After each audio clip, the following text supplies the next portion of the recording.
Good evening and welcome to the February 6th, 2025 Park and Recreation Commission regular hybrid video meeting. The time is now 5 p.m. Good evening again, and my name is Peter Struck, Park and Recreation Commission Chair. Tonight's Park and Recreation Commission meeting is in person at the Mercer Island Community and Events Center, and we are also using video conferencing technology provided by Zoom.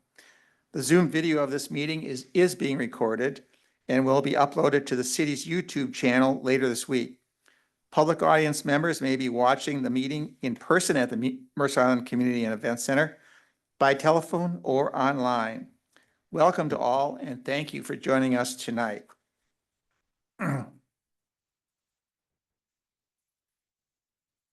Commissioners, will you please turn on your microphones and will the staff please call the roll? Thank you, Chair. Chair Struck. Here. Vice Chair Burstein. Here. Commissioner Markson. Commissioner Westberg. Here. Commissioner Hay. Here. Commissioner Cohen. Here. Commissioner McCarthy. Here. Thank you, Chair. Thank you. City staff, is there anyone who has signed up for appearances that wishes to address the commission this evening? No, Chair. Thank you. Okay, thank you very much. The first item on the agenda this evening is the staff liaison report and planning schedule update. And for that, we welcome our recreation manager, Ryan Daly. Good evening, commissioners. I have a quick report for you tonight. Again, Ryan Daly, your recreation manager. Actually, to start this report, I'm going to pass it off to Park Operations Manager Sam Harb to provide some project updates and maintenance updates. Hey there. So Sam Harb, Parks Operations Manager for the record. I'm going to start off with an update on the European Schaefer beetle. So over the last few years in the region and on Mercer Island, it's hard not to notice some of the turf damage in private property, public areas, parks, open spaces, areas like that. This is an invasive beetle that lays its eggs, its grubs in turf grass, and the issue is that it becomes a food source for raccoons and birds. And so over the last few years, we've seen, this sort of move around and a little bit of a random distribution, but it's common in people's yards and in our parks. Also, the water restrictions we had in last year in 2024 likely didn't help the issue because it tends to thrive in sort of less watered lawns and things like that. Next slide, Ryan. So most recently, we've seen some of this at South Mercer playfields. When we first saw it start out, it was kind of up on the lid area and a little bit of Luther Burbank Park. When we see it, it's not really widespread across like a large area. It's usually like concentrated in little clumps, just sort of randomly here and there.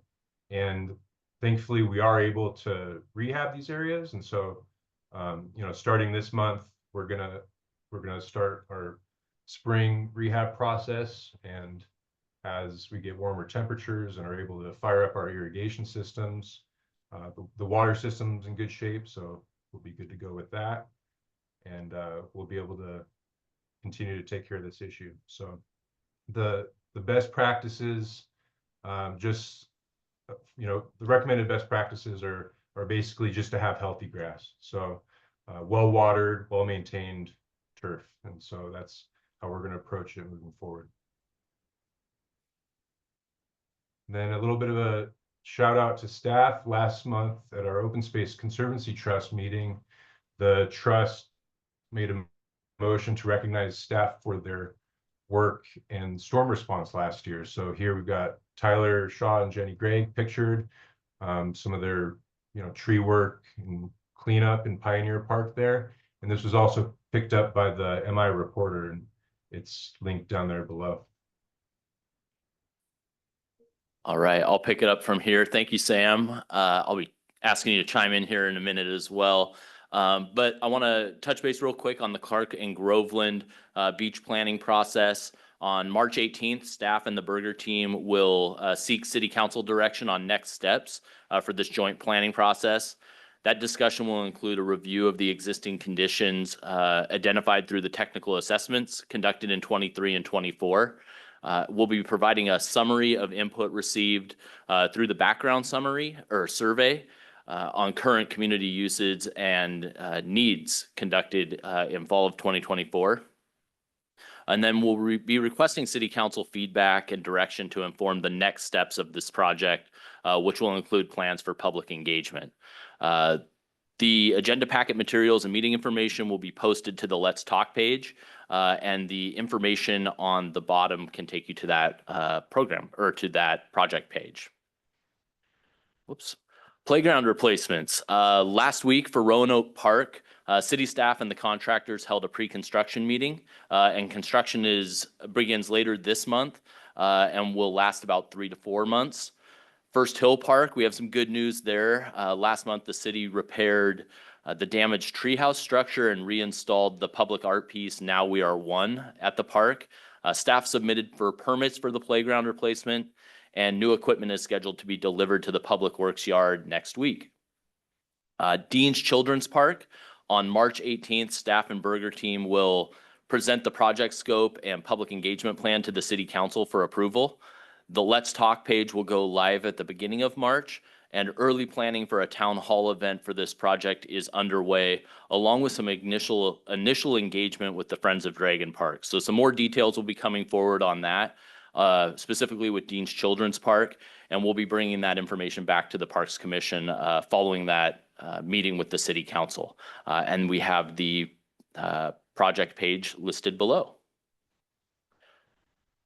Bench donation program. I'll kick this off, and then Sam, I might ask you to chime in as well.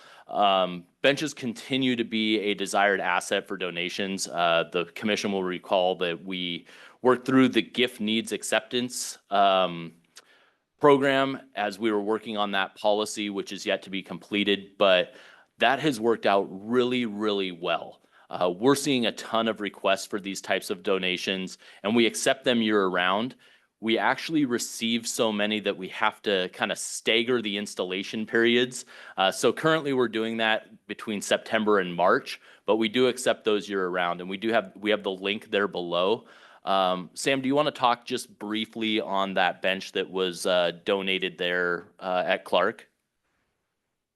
Yeah, so that was with representatives from the Clark family, and we met with a lot of them, and that was a new bench donation, so it wasn't replacing an old bench. So we definitely wanted to check with staff and just make sure it was in an appropriate location and, not redundant or anything. And so I think we're still waiting on a plaque for that one, and we'll be able to meet with the family to do that final installation. Thanks, Sam. Some good news. We had a busy Sunday here at the facility. On February 2nd, we partnered with the Chinese Association to bring a new Lunar New Year celebration here to the community center. We actually did 2 different time slots with over 1,000 people attending between the two, with 700 on the wait list. I mean, that's a pretty astronomical number when you think about it. But the activities included live entertainment, vendor booths, a ton of kids' activities.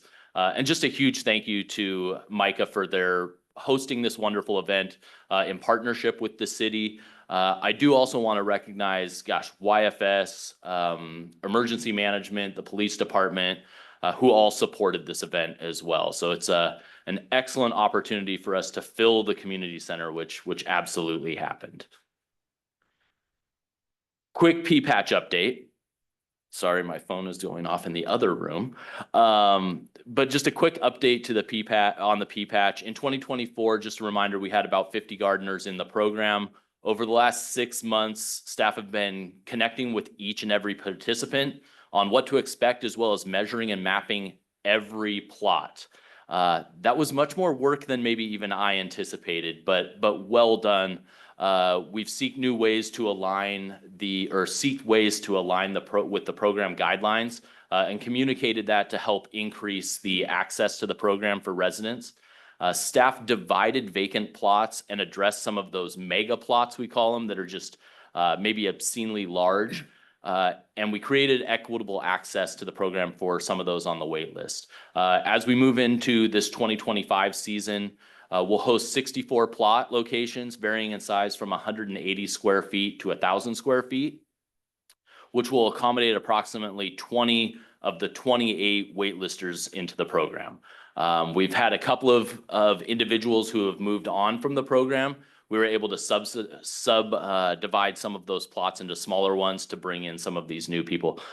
That's worked out really, really well. What I'd like to highlight for the commission tonight is the collaboration that really occurred between the participants.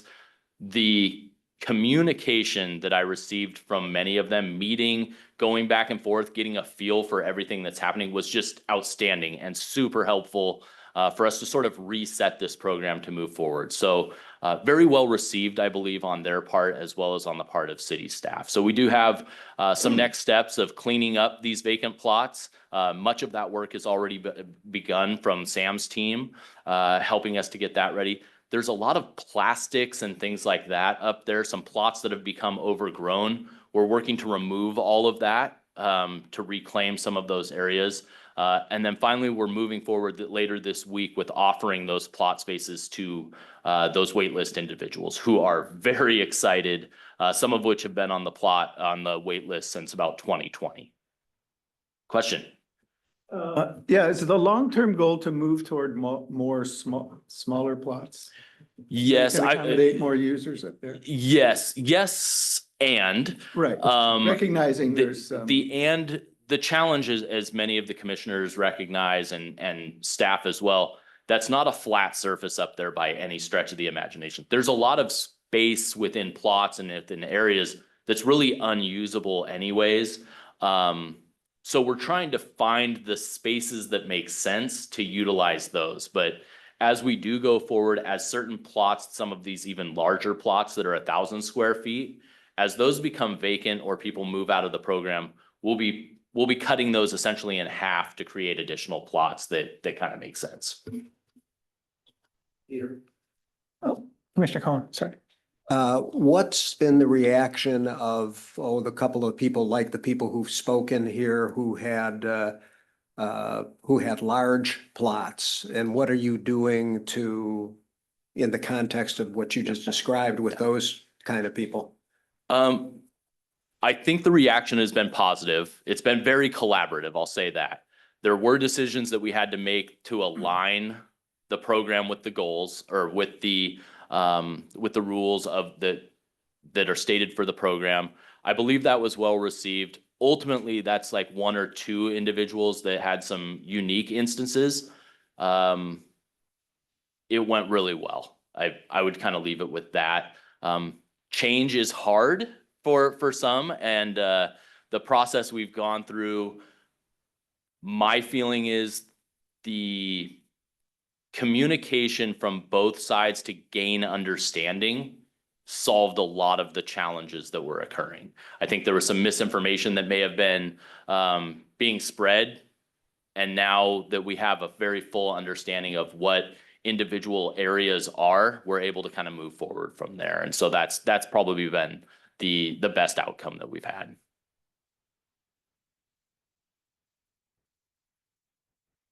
Another event coming up, March 1st, our Senior Resource Fair. We'll have over 40 vendors specializing in senior resources, from health and safety, staying active and support respite services and social connections, taking part in this event here at the community center.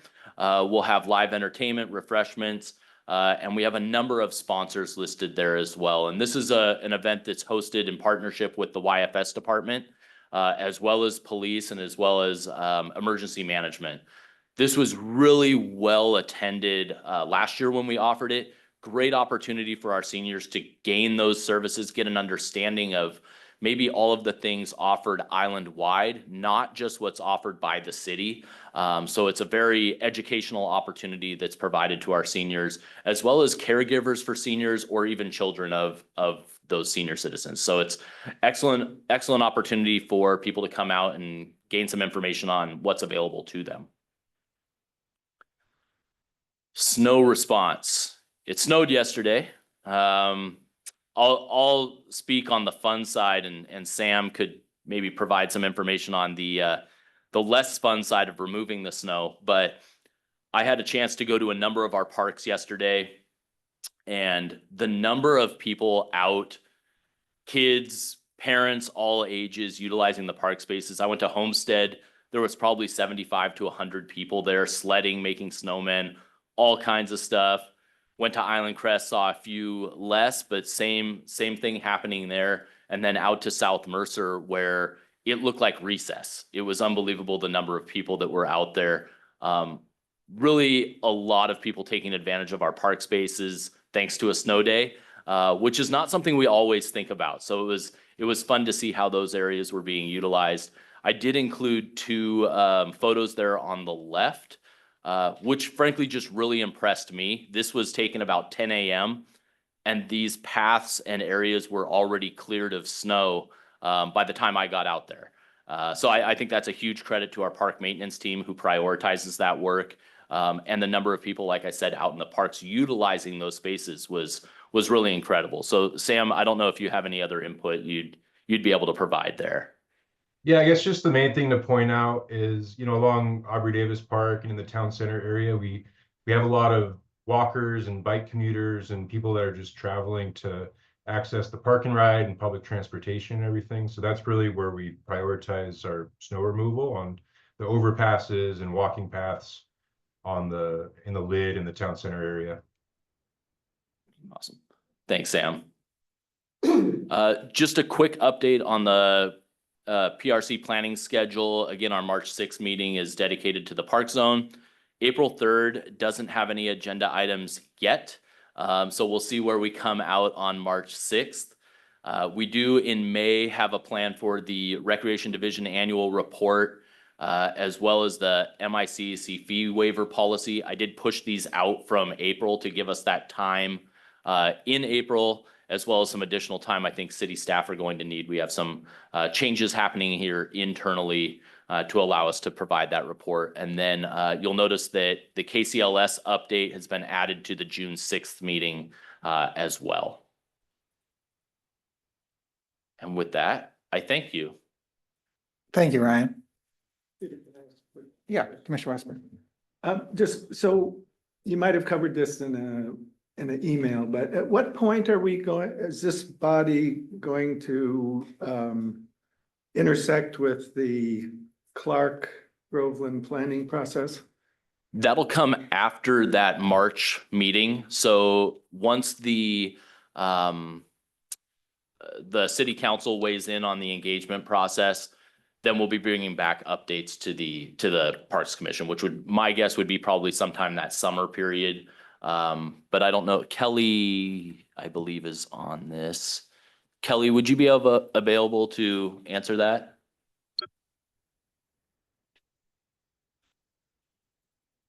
Muted.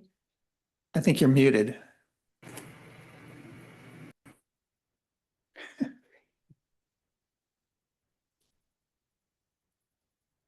How about now? Can you hear me? Yes. Okay, perfect. So yes, we are heading to council in March, and then we would be coming to the Parks Commission later this summer. A date hasn't been set, but we are working on getting that scheduled. Okay, thank you. Okay, moving on. The second item on the agenda this evening is to review and consider approving the minutes from the January 9th, 2025 special hybrid meeting. Commissioners, may I have a motion to approve the minutes?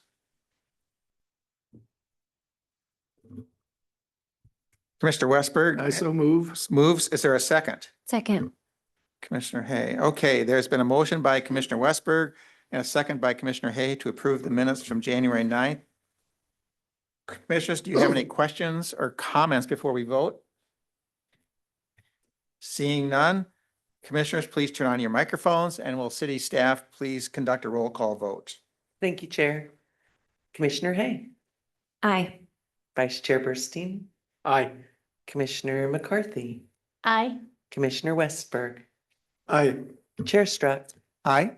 Commissioner Cohen. I, Thank you, Chair.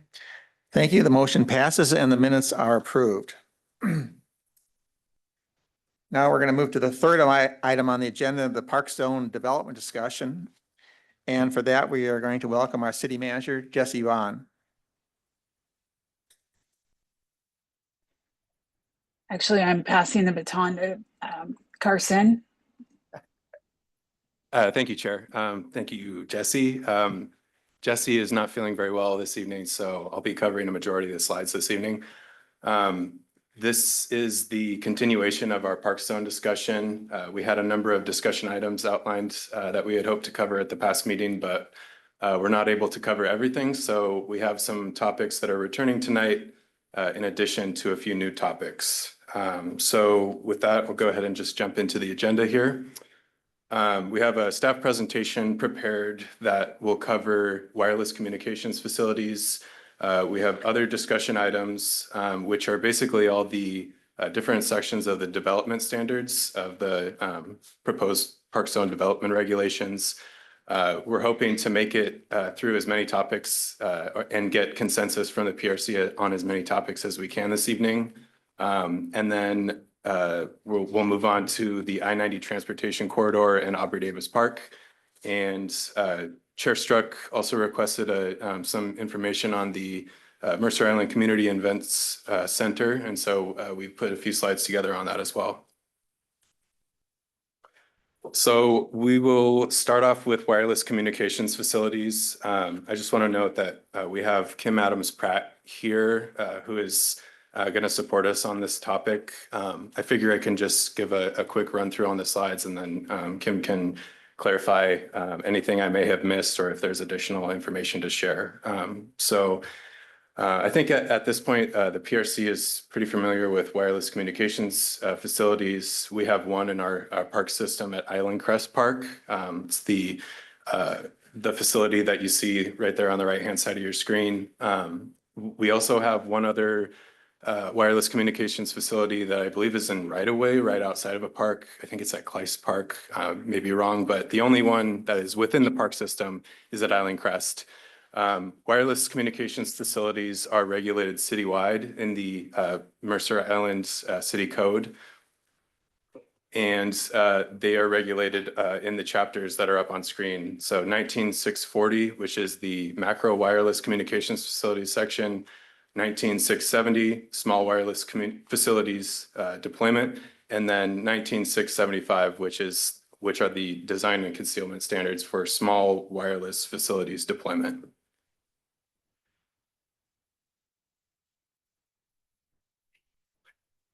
The city's ability to change local zoning regulation of wireless communications facilities is really severely constrained by both state and federal law, in addition to regulations that are promulgated by the Federal Communications Commission.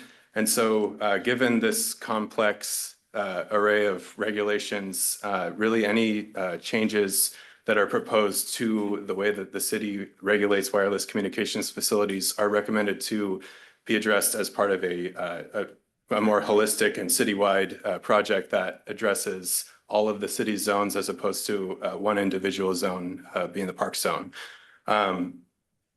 The reason why we would like to include wireless communications facilities as a permitted use is because they are allowed as according to the other sections of code that we just talked about on the last slide, but it will really lead to some issues during the permitting process if exclusion or if the wireless communications facilities are excluded as a permitted use in the park zone. And so the reason for that is city staff really only has the ability to enforce the code. And so if there are conflicting provisions and if we don't have the permitted use of wireless facilities in the park zone, staff will be forced to enforce that code, and that will potentially violate statutes and federal regulations, which inevitably will result in appeals by applicants. And so with that in mind, the staff recommendation is to include wireless communications facilities as a permitted use with language that's similar to the open space zone. And I believe all of you have the copy of the draft Park Zone Development Regulations in front of you. You'll see that we've proposed some new wording that's more similar to the open space zone with a direct reference to the design and concealment standards that was not included in the open space zone, but was intended to be included. So with that, Kim, do you have any additional information to share on this topic? I would say that the language that's proposed right now would put the parks zone properties in the same position basically than they are right now, with the same protections in terms of design for the small wireless.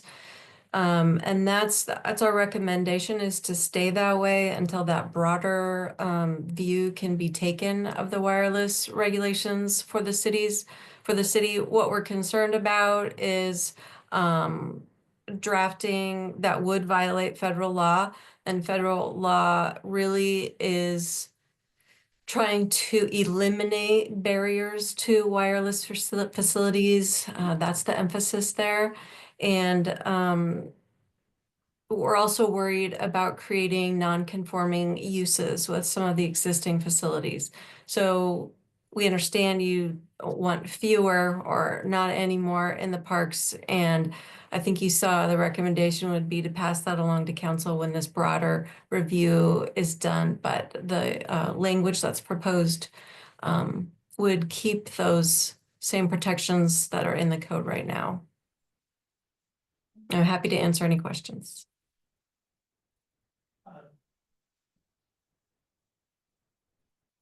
Thank you for that.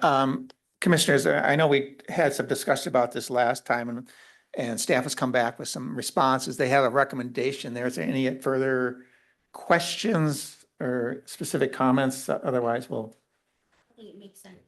Okay, well, let's just do a thumbs up, thumbs down. So the recommendation is to include the wireless communications facilities as a permitted use with the language similar to the open space.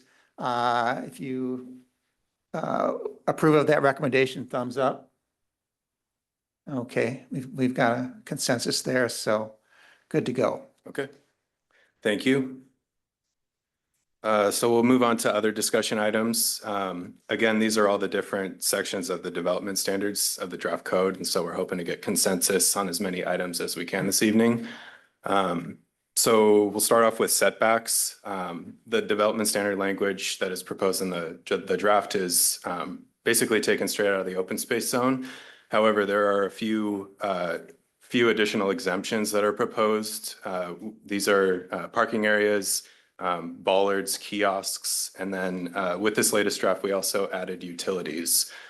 So if you see on the I think it's page 2 of the draft development regulations. We have setback protections proposed at 0 feet for public zones from public institution, open space, and so on, and then 20 feet of setback protections for residential and multifamily zones. So we'll go ahead and turn it back over to the chair for discussion. Okay, you've got a recommendation there. Any further? Okay, so Commissioner Westberg. Just a quick question. Is it correct to assume that the proposed language addresses everything that is actually in place in the various parks?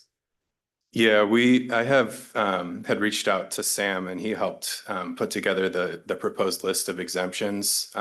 So some of these things that we don't find in the open space zone from parking areas is, for example, that wasn't included as a permitted use in the open space zone. However, there's many parking lots at parks, and so we wanted to get that in there and make sure that was reflected in the new draft. Okay, as well as bollards and other things like that. And in other words, I guess what I'm asking is what's currently on the ground would be in compliance with this language. Yes. Okay, thank you. Any other questions or comments? Okay, seeing none, again, we'll do a thumbs up, thumbs down. So again, we've got the proposed regulation language there. All those in favor of the proposed language? All right, I think we got consensus there to move on. Okay, thank you. So signs are up next. The development standards that we proposed for signs are drafted to align with existing signage in parks. Staff are recommending 16 to 18 feet based on existing signs. We have a few examples here to share with you from the park system. So there's a lot more examples of signage in the park system as opposed to the open space zone, and larger signs as well. And so in the open space zone, you'll recall that the PRC recommended a limitation on signage of 10 square feet of surface area. However, we do have some larger signs in the park system. As an example, the bike skills area sign is 12 square feet. That's the sign there in the bottom right-hand screen. You know, it's a little hard to see, but that's the bike skills area sign. And then there's also a notice board at Mercerdale Park that is about 15 square feet. I think we may have one or two examples that are slightly larger than those two examples. And so we've recommended 16 to 18 square feet as a limit on signs. So go ahead and turn it back to you. Okay, so I see in the proposed standards that there's 18 feet is put in there as opposed to 16 to 18. So I guess again, in that you gave range, but any comments, discussion? Commissioner Hay? Yeah, I have a question about 1B, where it says exterior lighted signs are prohibited. Is there a reason why we're limiting that to exterior and not, excuse me, and not just lighted signs are prohibited? Are we making allowances for potentially having something like a lighted scoreboard, or just why are we limiting to exterior there? Jesse, are you online to assist with that question?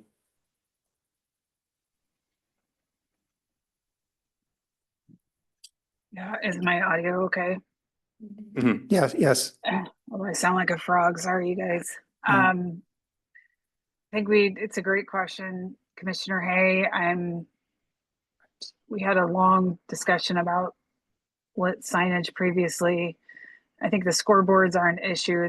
We do consider them in the category of signs.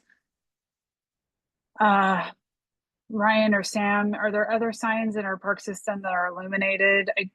I think some of our interior signs do have light cast on them. Like if a sign is on a building, it's going to be cast by light.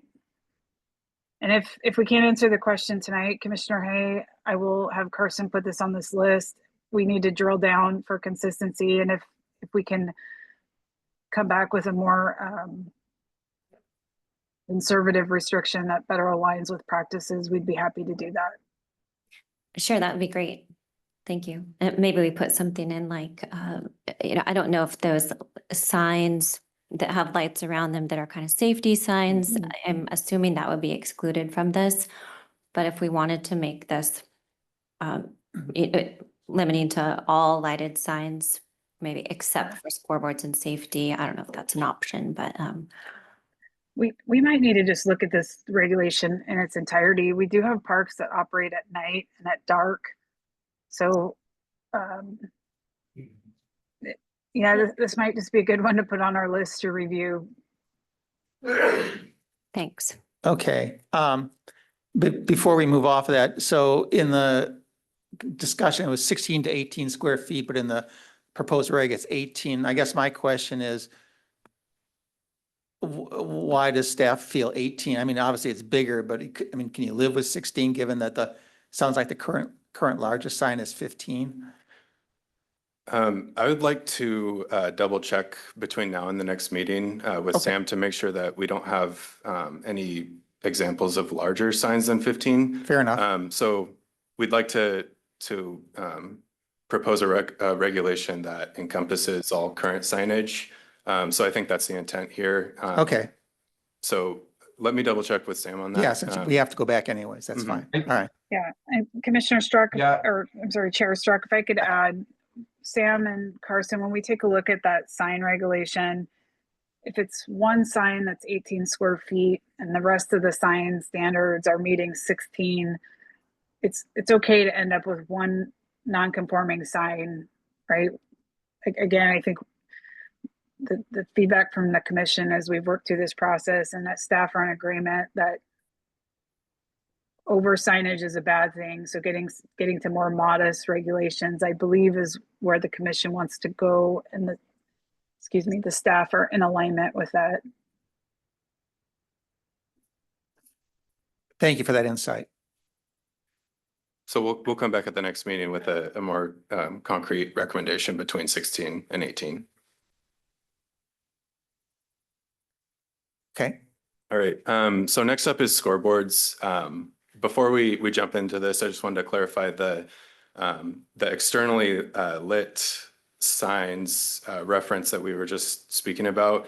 We actually have in the scoreboard section a proposal that would allow for electronic scoreboards. And so I think that that's the intent here is by externally lit is saying that we would like to allow electronic scoreboards. So scoreboards are kind of a unique development in the park system.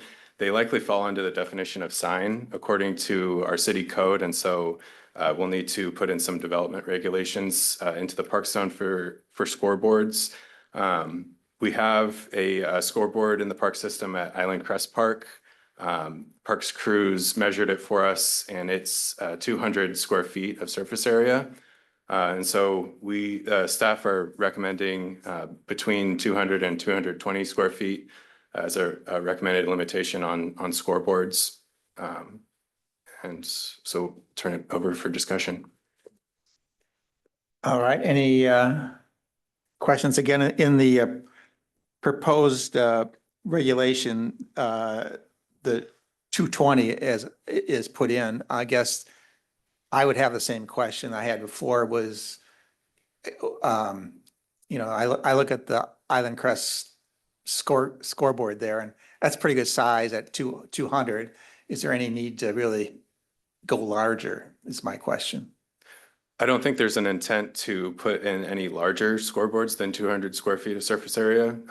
We'd like to have a number that's slightly larger than 200, just to make sure that it's not like slightly like a centimeter, over 200 square feet. Okay. So I think that's the idea that we're at here. Commissioner West. Just a question for clarification. Does the 200 square feet include the Islanders name across the top and the backing for that? Or is it just this rectangular part of the scoreboard? Sam, can you clarify if the measurements of the scoreboard include the Islanders part at the top there? Yeah, that's a really good question. I don't recall, but I can find out tomorrow. It may in fact be larger than Right. Yeah. 200 square feet.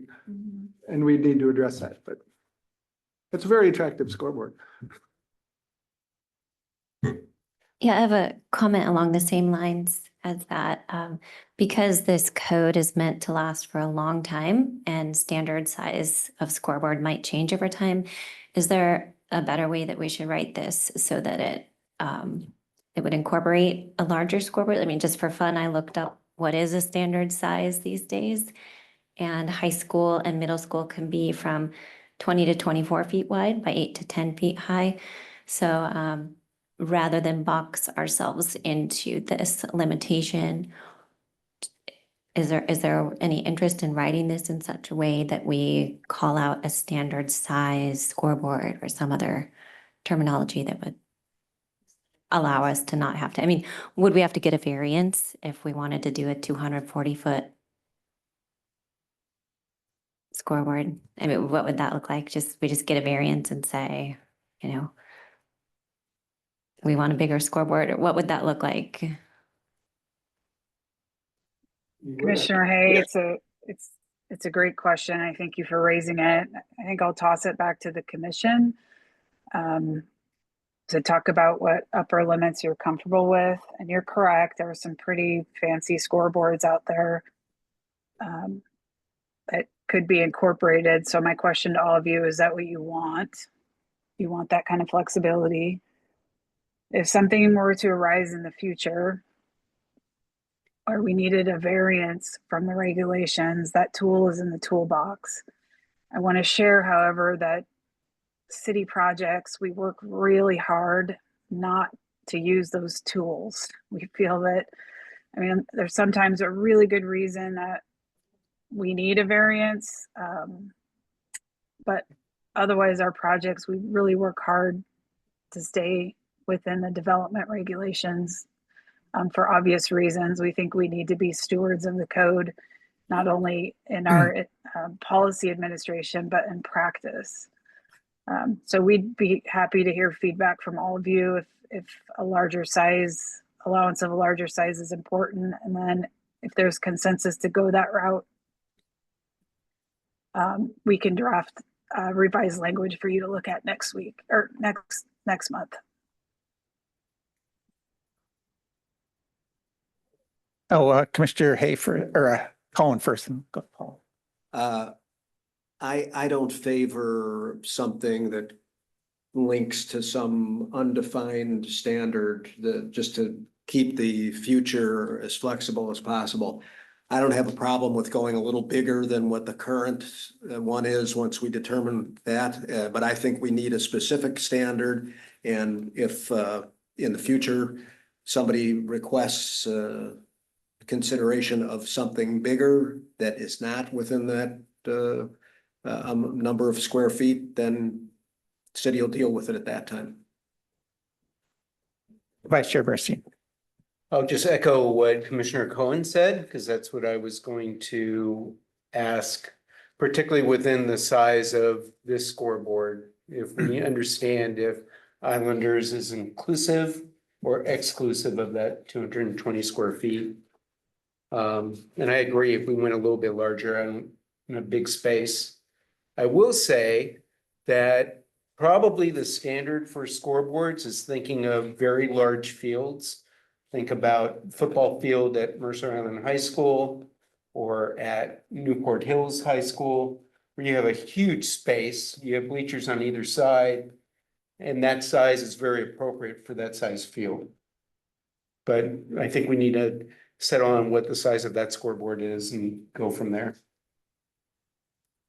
Okay, I would, I guess, echo kind of what has just been said, that I think when I'm visualizing that, but I would highly doubt that the Islander curvature at the top is included in the 10 by 20. So if you did, if in fact that's true, I think you'd add another 30 or 40, square feet, if you made that top part a rectangle. So you probably end up with that size of sign that would work out just fine. So I guess we'll just, okay.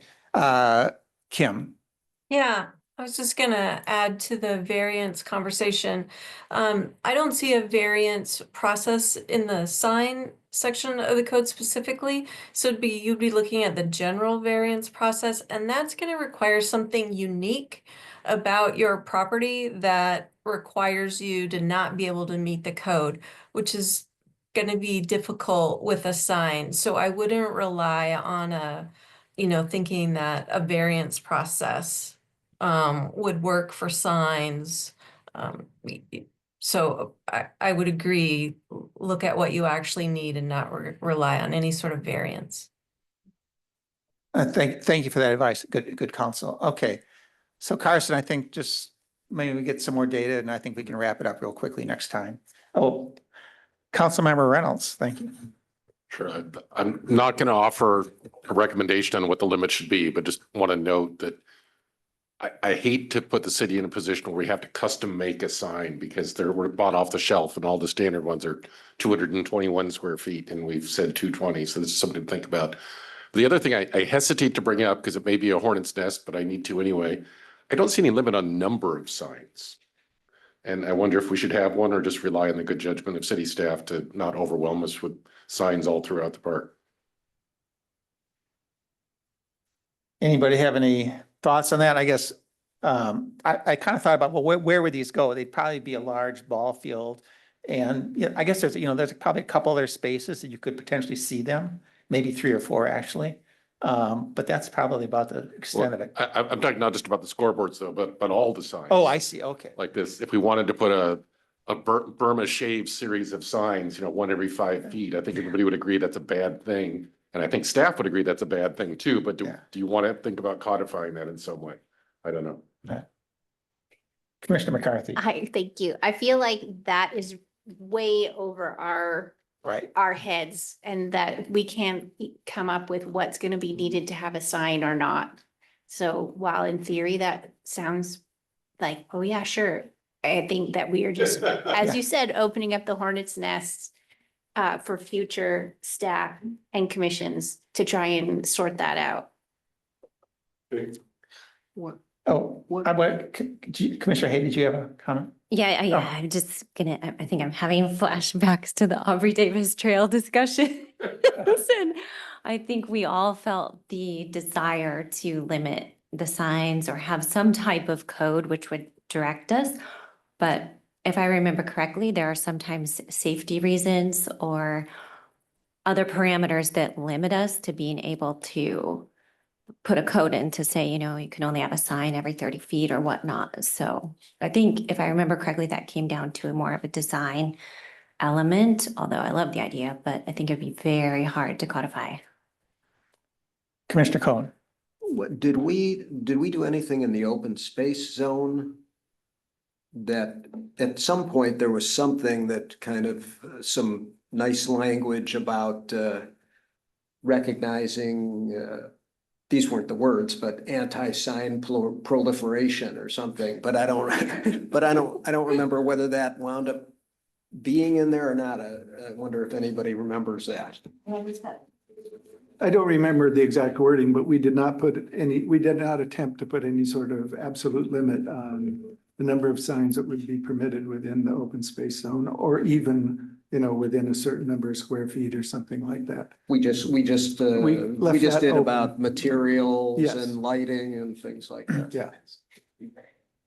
Kim, do you have another? Yeah, on signs, I think one thing staff did was they tried to eliminate a lot of the minutia that for you to have to deal with by saying you're going to rely on the current sign code, except, and then added in those few things. So there is some number regulations in the current sign code. Freestanding ground signs outside residential zones. An individual building or building complex may display one ground sign on each street frontage.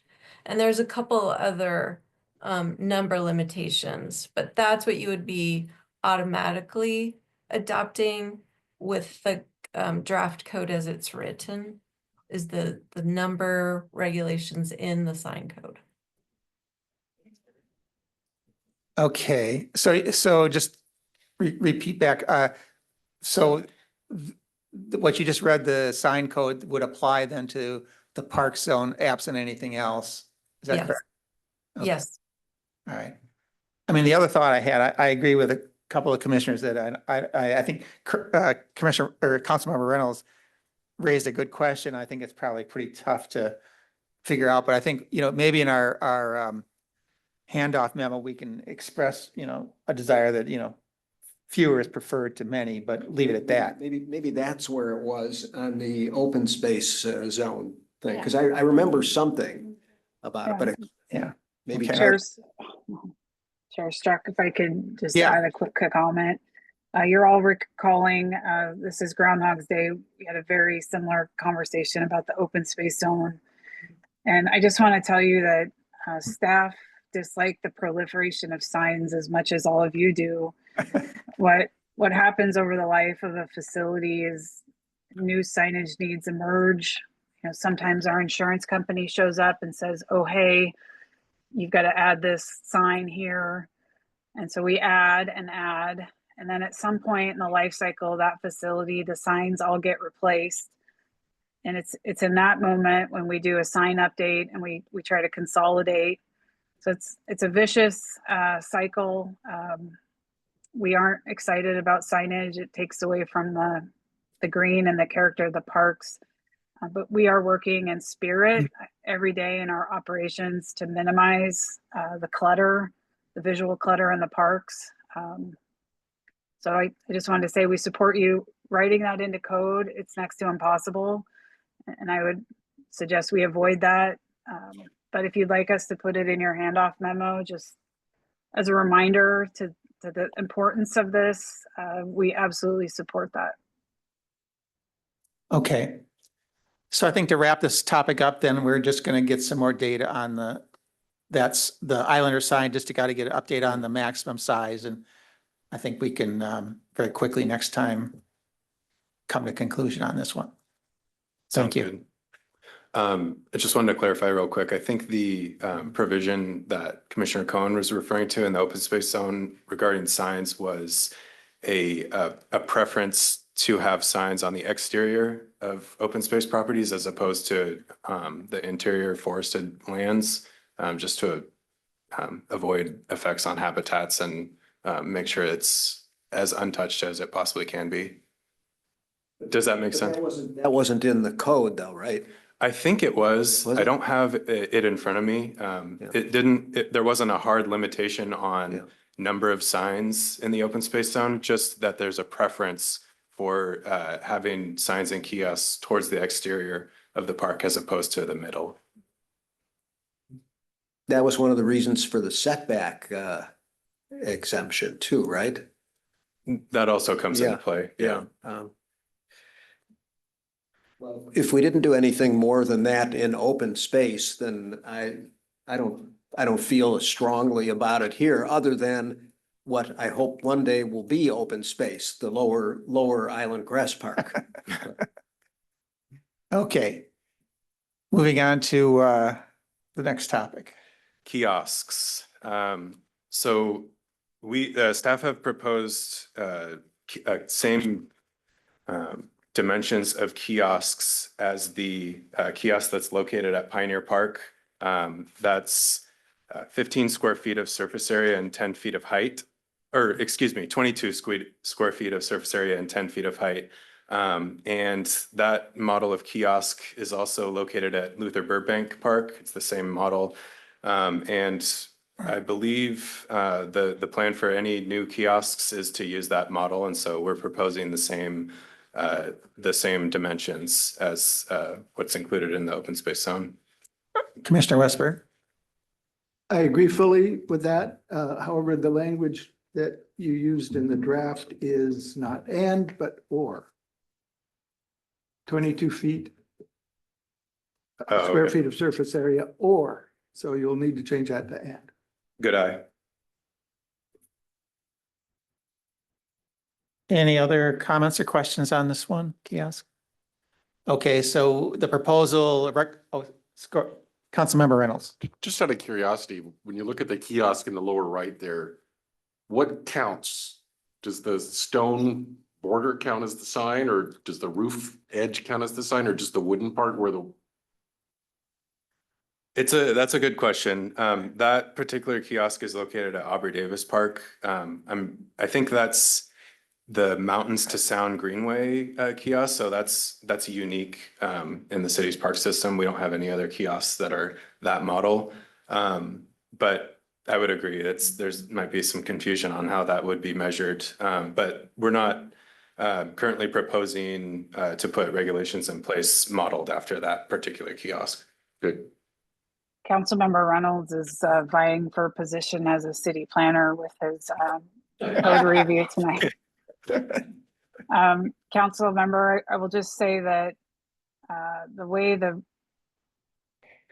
development regulations are currently written for the sign code, and Kim will correct me if I'm wrong, is not to address things like regulating the size of the sign plate. It's really the structure so in this picture, it would be the bottom of the concrete base to the top of the, I don't know, it's a little bit tilted roof. Just for simplicity, we didn't want to get into, a more detailed regulation.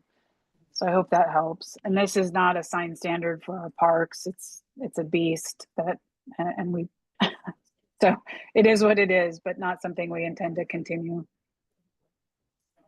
Thank you for that. So The recommendation is 22 square feet, maximum size, 10 feet as maximum height for kiosk.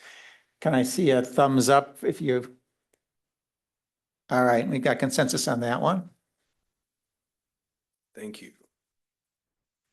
All right, so next up are trails. If you recall, in the open space zone, the PRC provided a recommendation on trail standards that just included a maximum width. And so if the PRC wishes to propose development standards for trails in the park zone, we would recommend limiting the regulations to address width as well. We included a number of trail width examples from a number of parks in the staff report. And we also have a little photo tour that Sam has helped put together for us this evening. So I will go ahead and just turn it over to him for the next several slides to go over some trail width examples and talk about trail construction in the park system. So there you go, Sam. Yeah, so a lot of our examples are taken here in Luther Burbank. We've got on the left, right there by the admin building, that's a mixture of concrete and brick. That's about 11.5 feet wide. And then to the north, up by the dog park, got an asphalt trail that's 9.5 feet wide. Next slide. And then moving down to the South Shoreline Trail, I think that's a typo on my part. It looks like asphalt because it's just such a smooth, perfect trail, but it's actually, I believe, like a smaller gravel 1/4 inch or something like that. And that's about 6.5 feet wide. And then just some background photos showing what the construction looks like, the land clearing, and then the base of kind of that larger rock and aggregate, and then the finer mix on top, just to kind of smooth it all out. Next slide.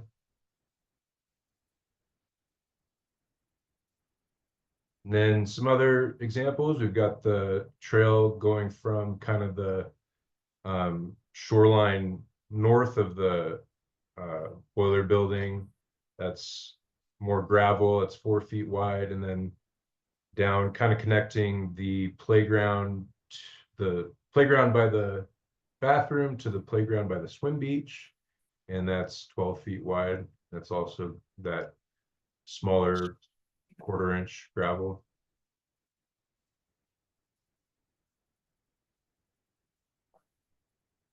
And then over in the wetland area, just some background pictures of the pin piles for the boardwalk there, and that's kind of a composite artificial surface there, and that's 6 feet wide.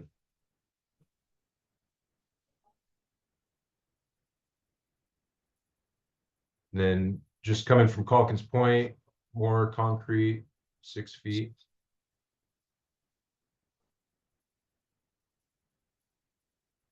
And then over to Mercerdale, the perimeter trail, some of it's concrete, some of it's asphalt, and it ranges from about 5 to 6.5 feet, depending on where it's at.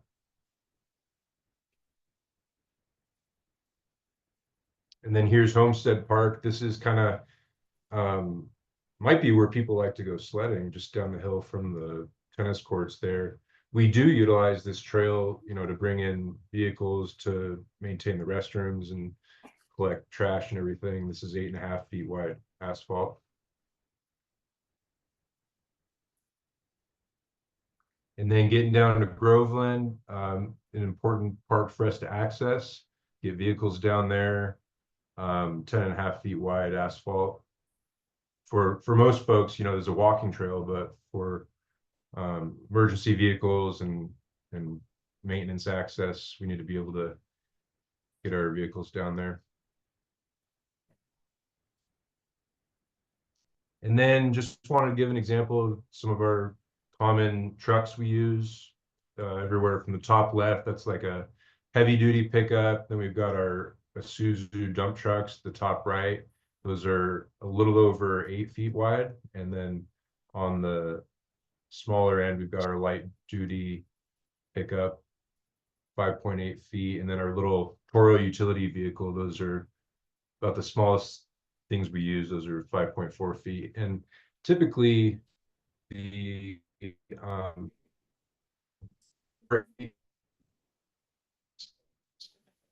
is like the widest we see with like our full-size dump trucks, and even a lot of, I think, ambulances are going to be just a little over 8 feet, as well as, you know, Vector trucks and things like that. They're all going to be right in that width.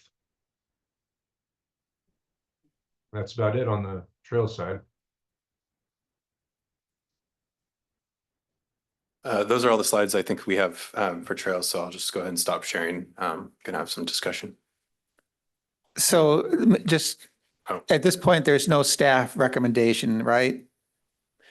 Yeah, we Okay. haven't put anything into All right. the draft So- code yet, and I think we're Okay. hoping to Okay, hear from so the PRC. with the information that Sam has provided, you know, obviously there's a variety of trails, a variety of widths. Currently, there are obviously a variety of treatments, if that's the right term, and so forth. So with that, anybody have any thoughts? And I guess what we're looking for is maximum trail width, theoretically. I guess maybe one question to staff, kind of going back to like our signs where staff, you know, said, city manager about, obviously, the thought would be fewer, their preferred is fewer than more.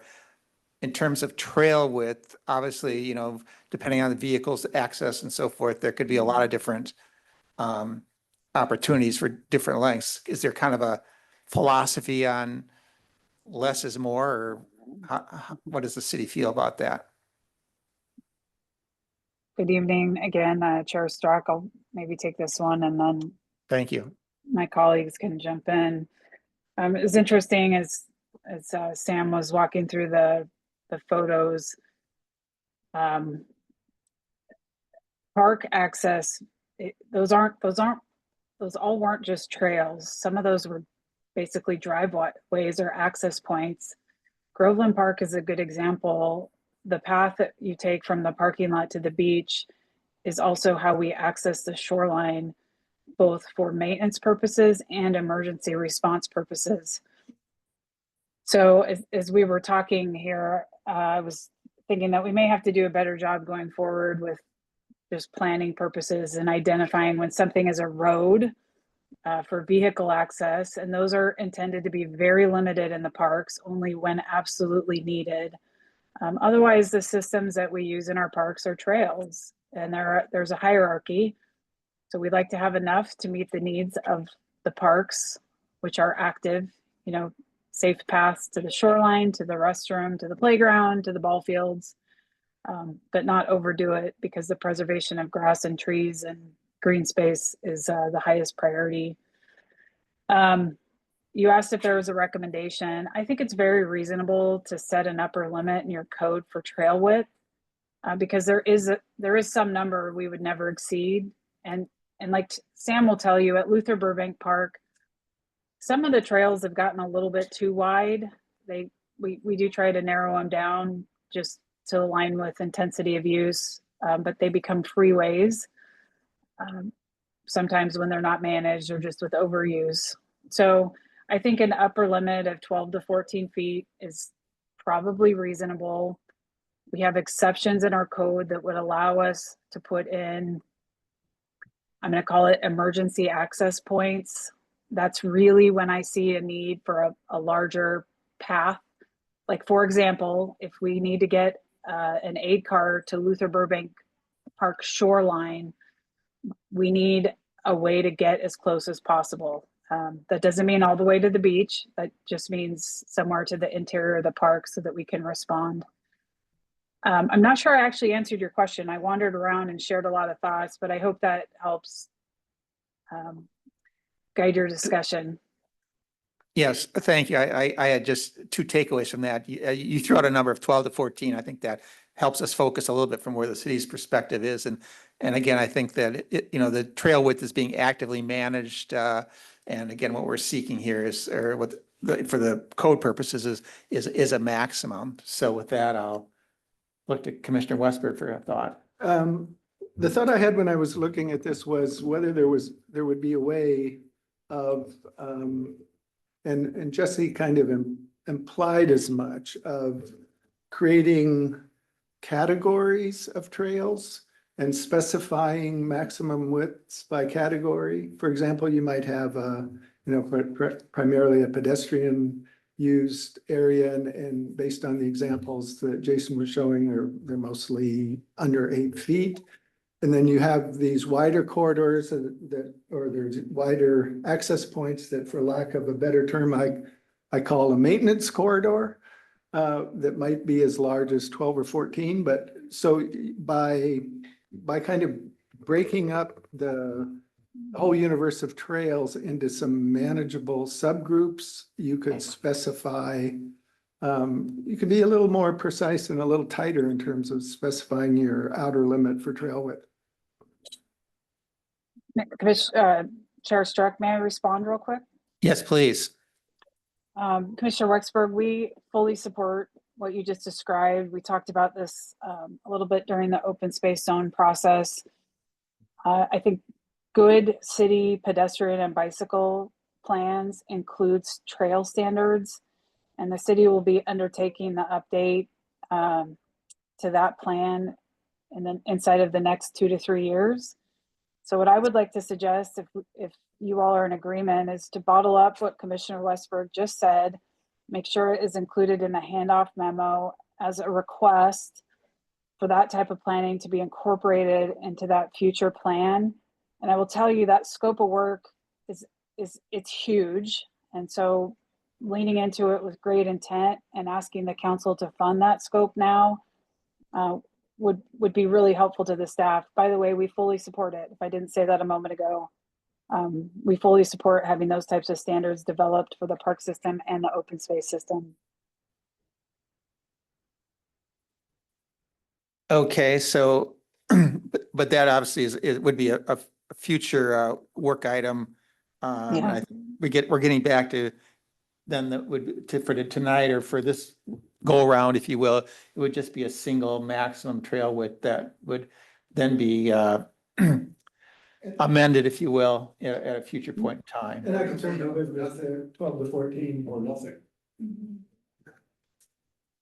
Could you elaborate, Commissioner Cohen? Well, you're sort of assuming that if we went with what the city manager suggested, that we would still look for a maximum. An alternative would be don't have anything and just wait till the standard is developed more globally.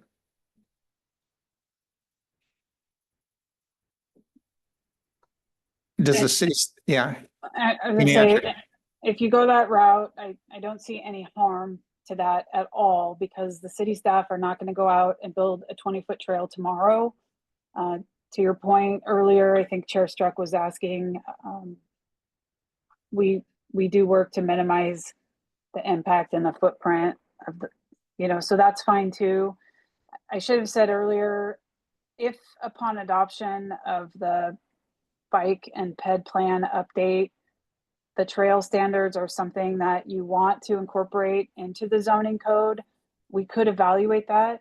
My personal preference is they don't belong in a zoning code. But maybe once that planning work is done, we'll have more information that we could feel comfortable putting into the zoning code to tighten up both the open space and park zone code guidance on trails. So, we have a couple different paths here. And again, I'm supportive of either direction, a limit or none, knowing that we're not going to go build big freeways through your park system. Okay, anybody have any thoughts? Yeah, Oh, I like the yeah. idea of putting an upper limit in there. I was thinking 10 to 12 because the 12-foot trail that I'm aware of, we saw the picture of there, it's really, it's huge. It's definitely, I think 12 is generous and reasonable as a maximum. And then I really like the idea of eventually going down to the different types of trails, maybe pedestrian is 6 or 8 and others are 10, but I like the idea of putting a maximum in there as a framework moving forward. I would suggest 12 as a max. Other thoughts? Yeah, I'm okay with having a max in there. I just wanted Yeah. to mention that there was another alternative. Commissioner Westberg. I'm okay with having a max too, but I just wanted to ask Jason a clarifying question. I thought he Sam. said 12.5 feet was needed for emergency vehicle access or something like that. I thought it was, I think it was Or- 10 and a or half. 8.5. I think it's 14. 8.5 or Was 10 and it a half. something like that. No, I would say like at the minimum, it would be like 8. Oh, okay, okay. Yeah, No, I'm okay with that. but that's So- like, I wouldn't go any smaller than that at a minimum. so at 12, there's a big cushion there. All right, so suggesting a maximum trail width of 12 feet. So what happens to the trails that are not any Well, they could still be compliance with smaller. that? Oh. Yeah, similar, It'd be similar very- to the open space zone. It will result in non-conforming trails. But I'll just remind you, when we have a non-conforming situation, it means that that either one will work to correct it over time, or the point at which we go to do a redevelopment project, we'd have to bring that trail width into compliance. So a good example is, you know, we do new trail projects all the time or renovations. We would just have to address it then. So it's not going to trigger an immediate need to go redo all the trails. The other thing I just wanted to mention is we have different layers of requirements for emergency vehicle access, and you won't be limiting us, you know, with this standard. If Eastside Fire and Rescue provides fire and emergency medical response for the city, says that we need to make a change to this park because we do not have proper access, then we work with them on that, and your code limitation would still allow us the flexibility to do that.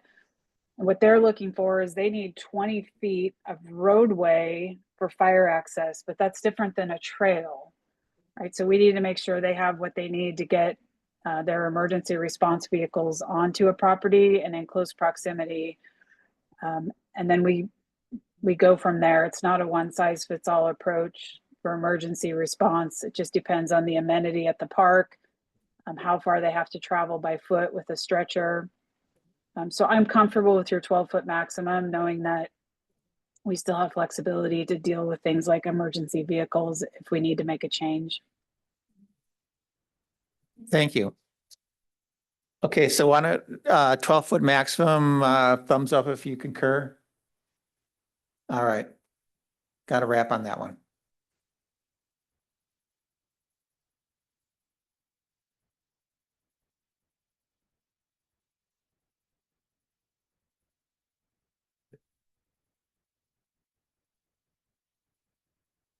All right, moving on, the next topic we have is picnic shelters.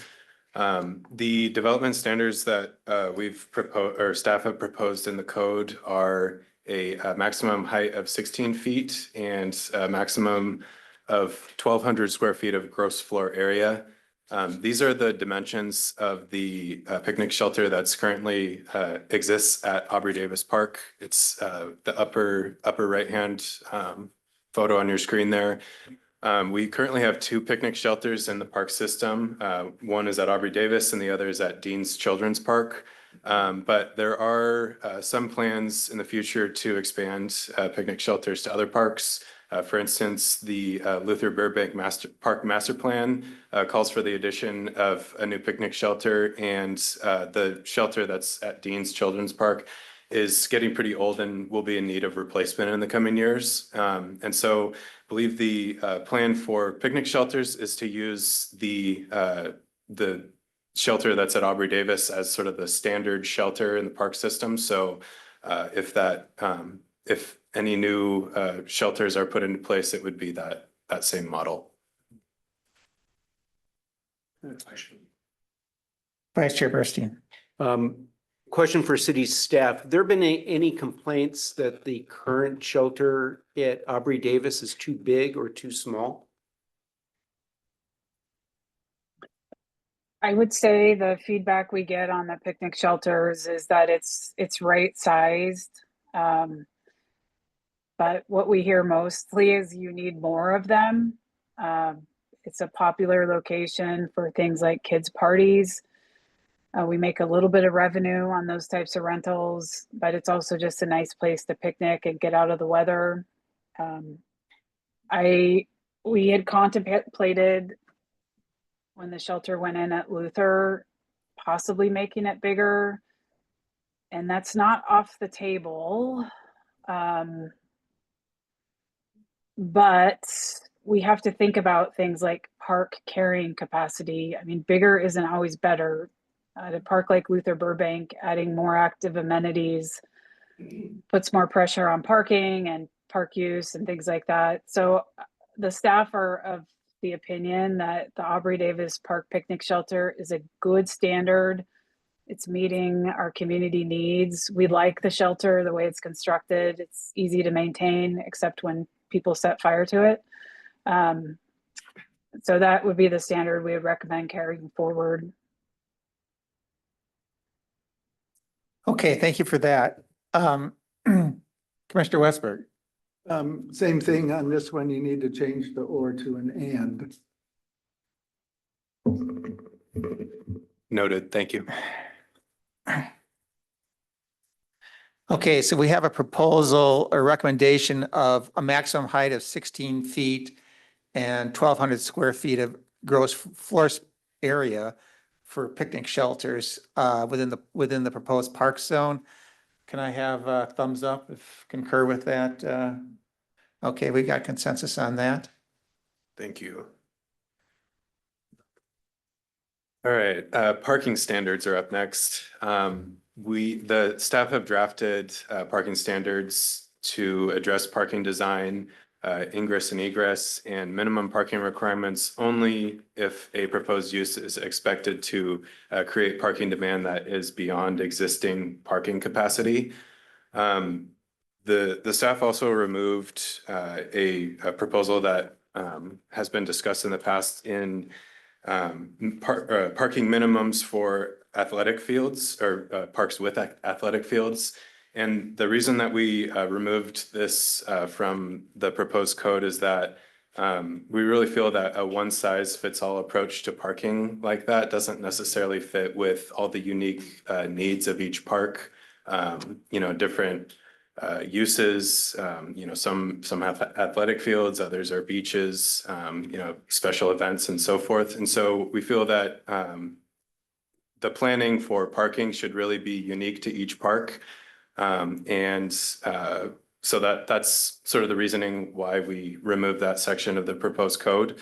And so with that being said, we've proposed some parking standards, and I think we're hoping to get some clarification on the PRC on a direction for parking standards. So I'll turn it back over to the chair. Okay, so the way the language reads, it's I'll call it fairly qualitative in approach of just saying rather than having specific standards of saying X number of spaces per whatever, it's just going to be, we'll evaluate it at the time, et cetera, et cetera. That's going to be the approach.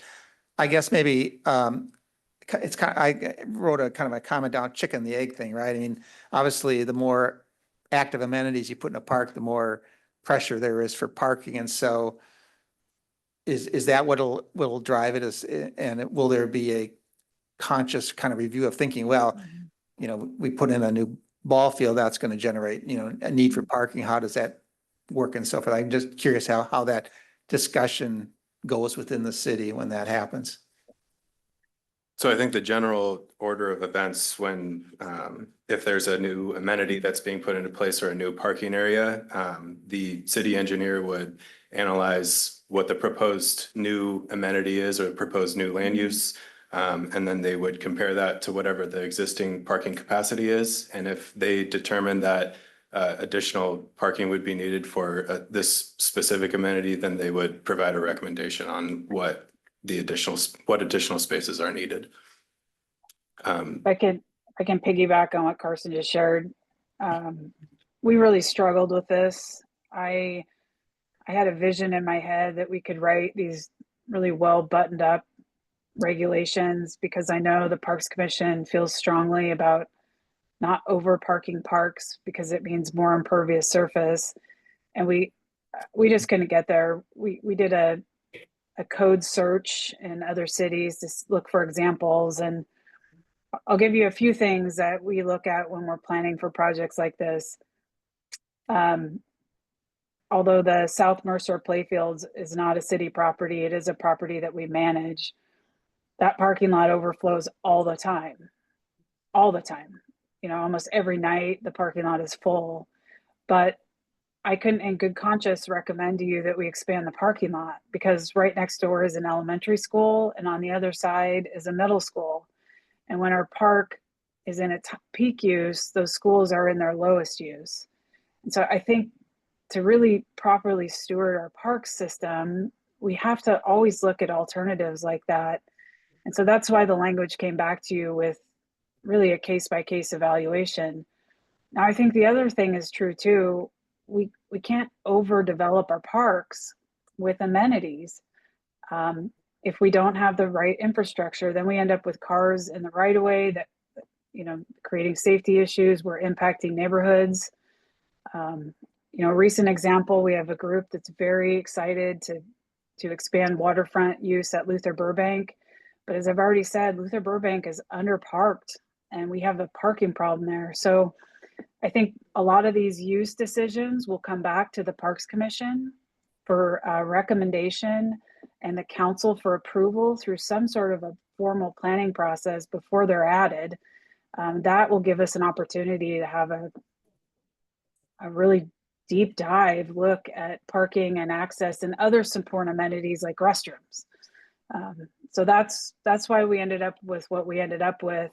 And if anyone has any better ideas, by all means, we'd love to hear them.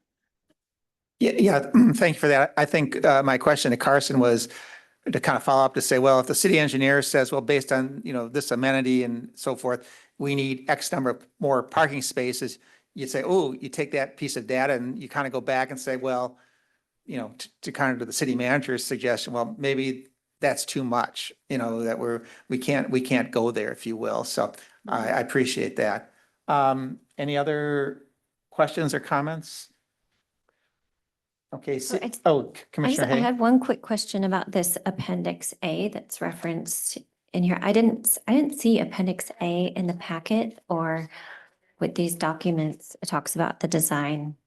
It's, that's a section of, I believe, so there are parking standards elsewhere in the Mercer Island City Got Code. it. And so Okay. that's just a reference to. Okay.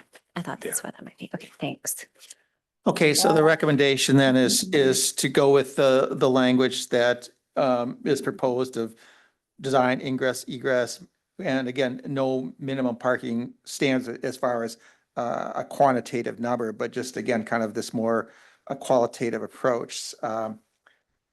If you are willing to accept that, thumbs up. All right, we're good to go on that one. One other important consideration for parking is that only ADA accessible parking is proposed as exempt from the impervious surface standard. So that's just another limitation. Understand, for yeah, parking. but thank you for pointing that out. All right, next up is impervious surface. We have proposed a no net new impervious surface throughout the entire park system as opposed to individual parks. And there are a number of proposed exemptions. The first being approved master plan improvements are proposed to be exempt. And this is because the city would like to maintain the ability to undertake a public process to evaluate and analyze new park amenities. And this exemption would allow a process like that to take place. ADA improvements are also exempt to accommodate federal regulations and requirements, including accessible parking. Emergency access is also exempt in order to make sure that emergency vehicles and first responders are able to access all areas of the park and respond to emergencies. Public trails are also proposed as exempt due to the fact that any trail surfacing other than natural soil is considered impervious. Synthetic turf fields are also exempt as turf fields are a strategy that the city has used to increase field capacity and meet increasing field demands from the community. And then lastly, utilities are also proposed as exempt because they're essential facilities and often include large amounts of impervious surface to meet those operational needs. And utilities are placed in parks more out of necessity as opposed to parks being an ideal location for utilities. So with that, I'll turn it back over to the chair. Okay, thank you. Questions for staff? Commissioner Westbrook. This is just for clarification, are playground surfaces such as the one at the train park considered impervious? I believe so. Yes, it would be. And was there a discussion about including them or not in in this list of exemptions? Playgrounds, that is. I'll defer to the city manager.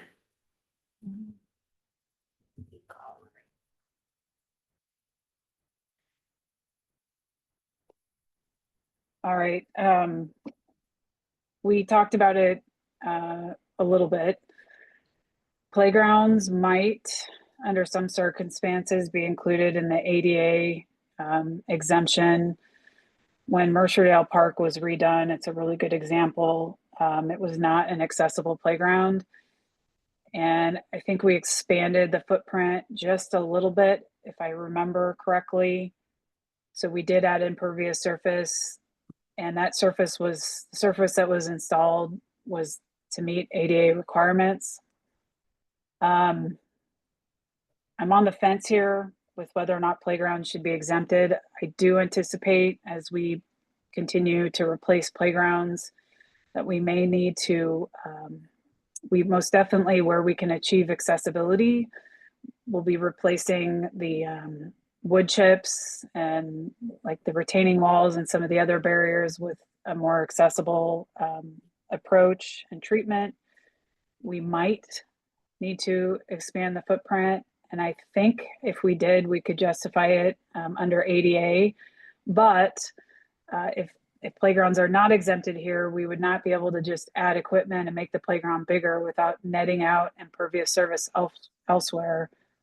So that's why we drafted the code this way, because my understanding feedback from the commission is that you wanted some limits.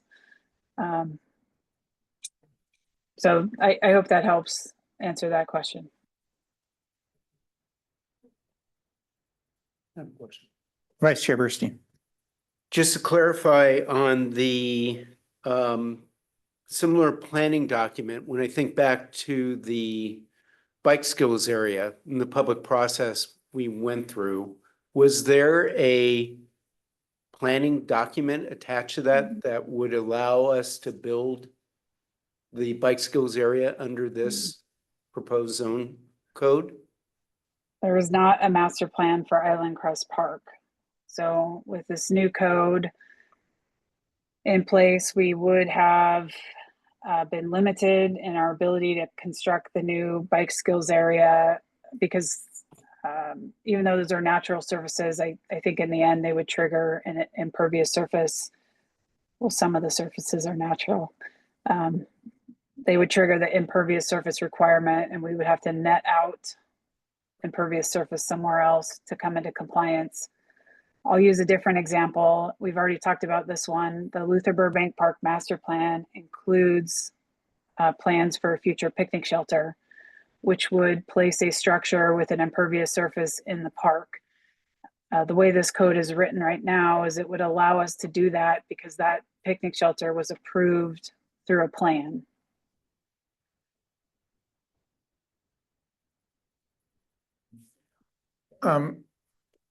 Commissioner McCarthy. I'm struggling a little bit with not having playgrounds in this because I think when most people think of impervious surface, they are thinking of cement and similar hard skates. And so by not having playgrounds in here, we're really limiting a lot, like that, even though those would not be considered impervious surface for the idea that most people have for an impervious surface. And so if we go through and are doing doing the playgrounds and then putting in the new surfacing underneath that, and then it becomes, you know, it makes it a struggle with the no net new impervious surface, because technically most people would not consider that to be included in that. Similar to like the turf fields and the trails.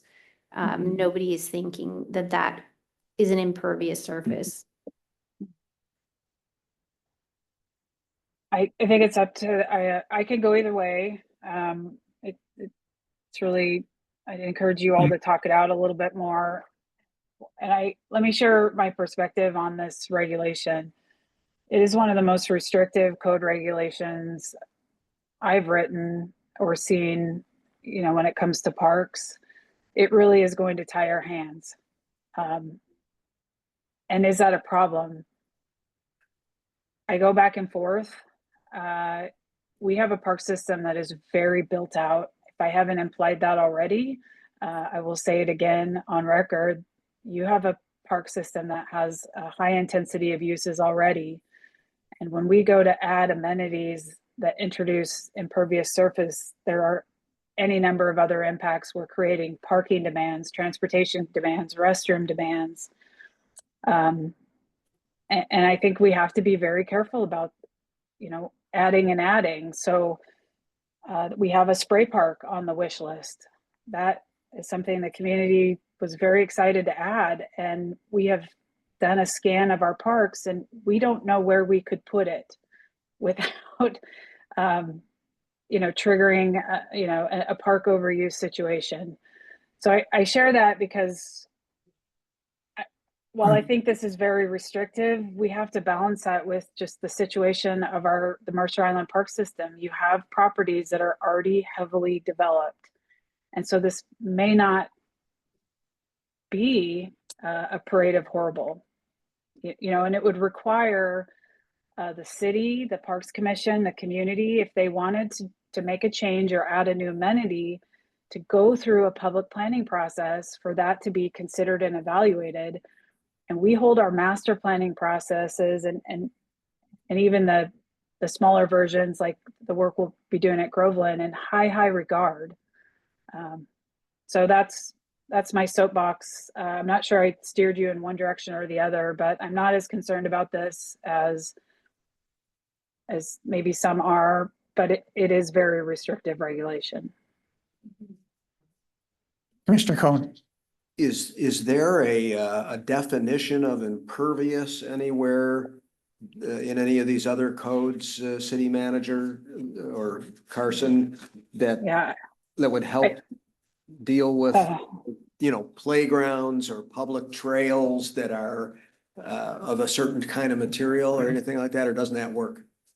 There is a definition of impervious. I don't have it at my fingertips. Kelly Hildy just popped on, and Kelly is a park planner and has a regulatory background. And I'll just say, basically anything besides a natural surface is impervious. So crushed gravel, even though it drains, is impervious. Playground surfacing, even though it's designed to drain, it's impervious. Synthetic turf, impervious. Kelly, what else would you like to say? Did I steal your thunder? No, you're absolutely right. I was just going to reference the chapter that you can find the definition for impervious surfaces at in our code. That's chapter 19.16 under definitions. Covers everything from buildings to recreation facilities to miscellaneous. So it is in our code already. So I understand. So what was in the staff report about trail materials and turf athletic fields, et cetera, that is taken essentially from that definition that's elsewhere in the code. Is that what we're saying here? Is that right? Yeah. That's correct. Okay, thank you. Commissioner Westberg. I recognize as well the intent behind having this tight regulation. Nobody wants to see our parks paved over, but I wonder how it'll work in practice. Just as an example from tonight, the bench you put in at Clark Beach, that adds impervious surface. That adds whatever the square inches of material are that for the support posts for the bench. So under this regulation, that wouldn't be allowed unless there was an offsetting decrease in impervious surface somewhere else. Who's going to manage that process? Who's going to be the scorekeeper? And to be able, so that you don't get completely tied up in process to the point where nothing can get done, even the installation of a simple bench. You may wish to consider, and again, as Carson and I and the team worked on these regulations, we wanted to hear from you first and not overwrite this section. You're right, picnic tables and park benches are set in usually a slab of concrete for purely maintenance reasons and longevity. You could exempt those types of structures. But you're right, Commissioner Westberg, it's also a tough code to regulate.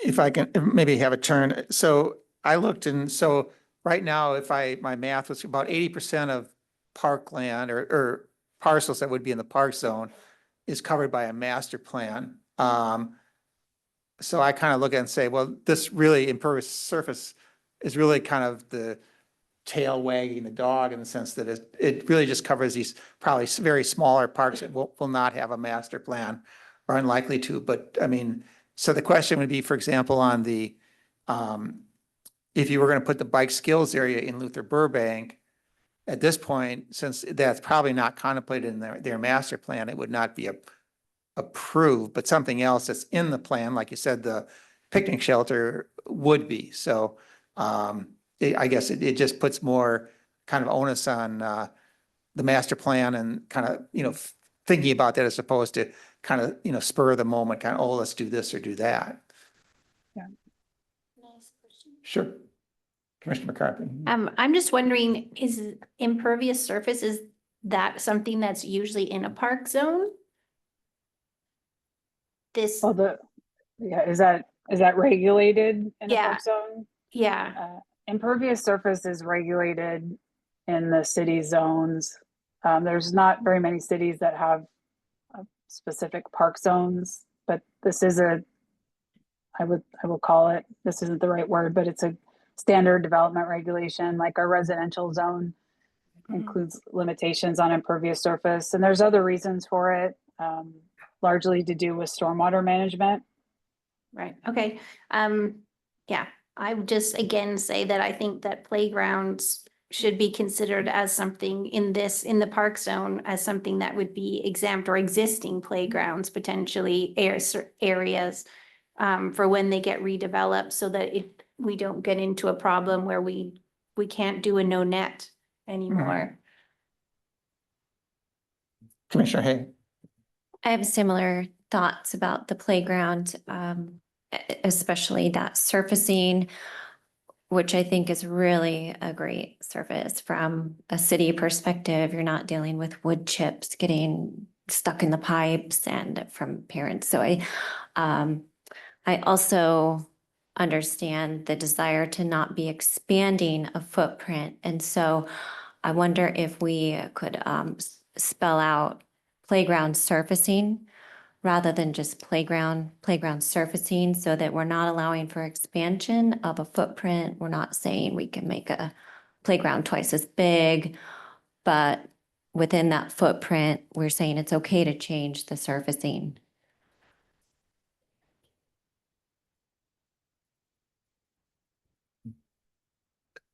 city staff in terms of, is that something from what Ashley said, something that could be added as an, either an exemption on a standalone basis or incorporated into one of the existing exemptions? Yeah, let us work on that. And again, I want to emphasize that playgrounds are being overhauled largely in the spirit of improving accessibility. But I think if that's the way you'd like to go, we'd be happy to work on that language. I'd also like to go back to Commissioner Westberg's point about small amenities. And if you would like us to attempt to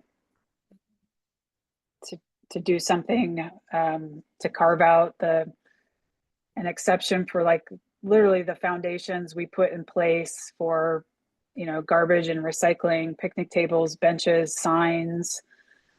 That would be reasonable to me, but only if it's reasonable to you. Okay.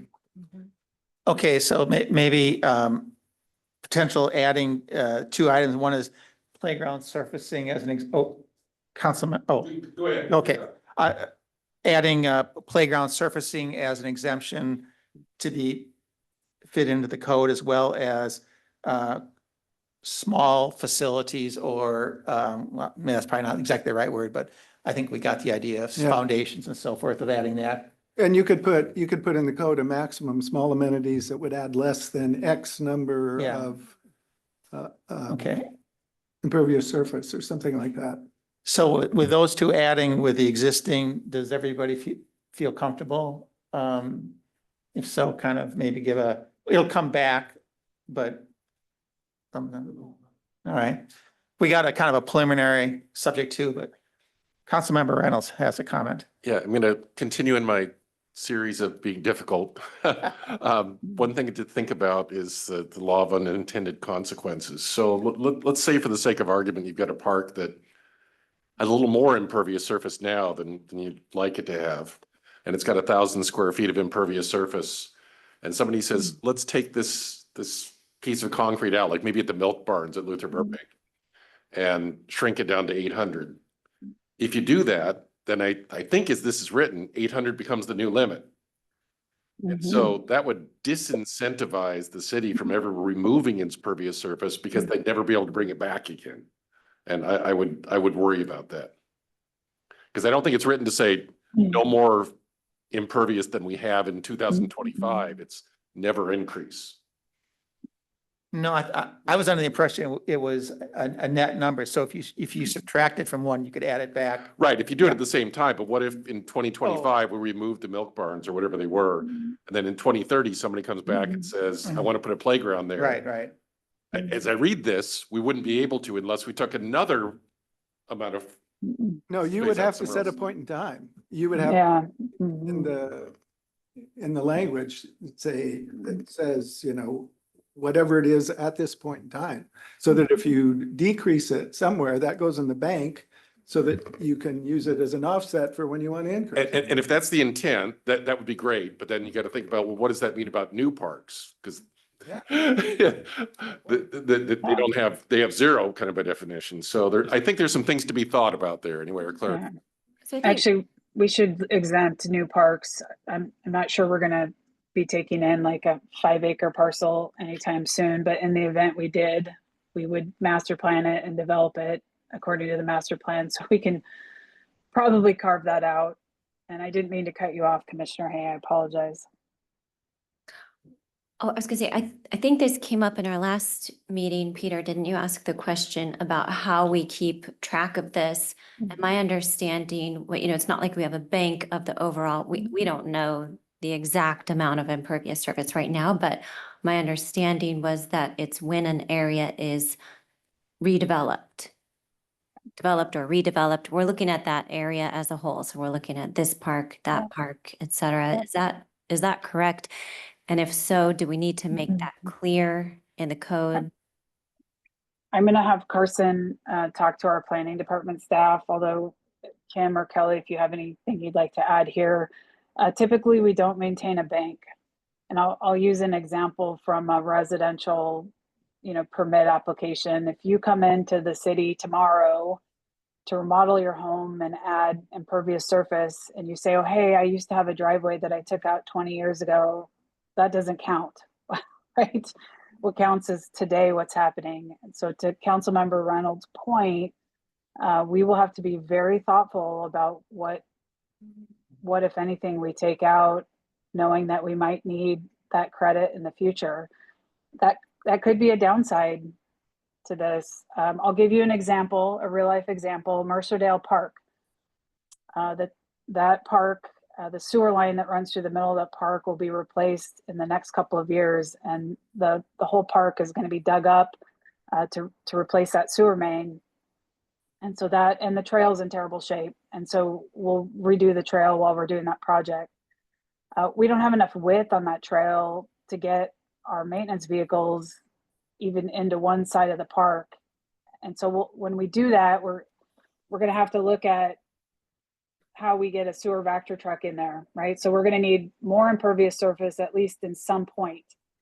Well, the recycling center is sitting on a pad of asphalt that's way overbuilt, and it's generally not needed, except for on occasion we park our rigs there. So I can look at that park and say, I know exactly where I take away the impervious surface to add a little bit so I could get my maintenance vehicles in. But the brass tacks is I have to apply for a permit to the city, even though I'm the city. They have to look at the code. I'm going to have to do the measurements of no net new impervious surface. Even though we have a master plan, it doesn't contemplate the sewer line and these changes I'm talking about. They would review it and they would verify that we're in compliance with the code. So you're right, Commissioner Hay, there is no magical bank where we keep credits. It's not the way it works. It would be a point in time permit process. Okay, thank you for that. Commissioner or Vice Chairperson. I might have my own hornet's nest to bring up. Impervious surface definition, is it only ground impervious surface or does it include walls and structures? Go ahead, Kelly. Yes, it does include structures, buildings, And walls as well? and walls. Yeah, Okay. anything that impedes water from naturally filtering through the ground is considered impervious. So we may want to clarify this or not to define impervious ground surface, because that's all we've been talking about. Not contemplating in a park that we need to put up a new retaining wall or some other structure that requires a wall to be built or extended. Would that be something that would be in the park master plan if it were something like as you suggested, a wall, racquetball, a picnic shelter or whatnot? And then it would be exempt from this because it's part of the master plan? So take the playground at Luther Burbank. If at some point we decided that there was a need for an extension of the wall to go out, that's not in the master plan.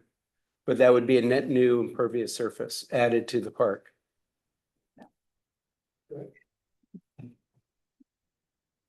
I had not, in working on drafting these regs, I had not contemplated exempting structures or retaining walls. I think we're bordering on so many exemptions so many potential exemptions that the regulation may not But may not be meaningful. is that taken care of if we just talk about no net new ground impervious surface? I'm not sure there's a legal distinction between ground and impervious. Okay. It's a little tricky. If you exempted playgrounds altogether, that would take care of your retaining wall exemption. The other scenario I can think of for like a wall unexpectedly would be an emergency. And I mean, let's say we have a problem with some slope movement at Groveland. I'm thinking of where we have a really steep slope. Kim or Kelly, can you think of how we would handle that in an emergency situation? we would still be subject to the no net new, but we'd probably have I don't know. Go ahead, Kelly. Yeah, I would say that would need to probably be an exception for emergency work because we're talking about health, safety, welfare, and we need to stabilize slopes in those instances. So I would think about drafting some language exempting any emergency work.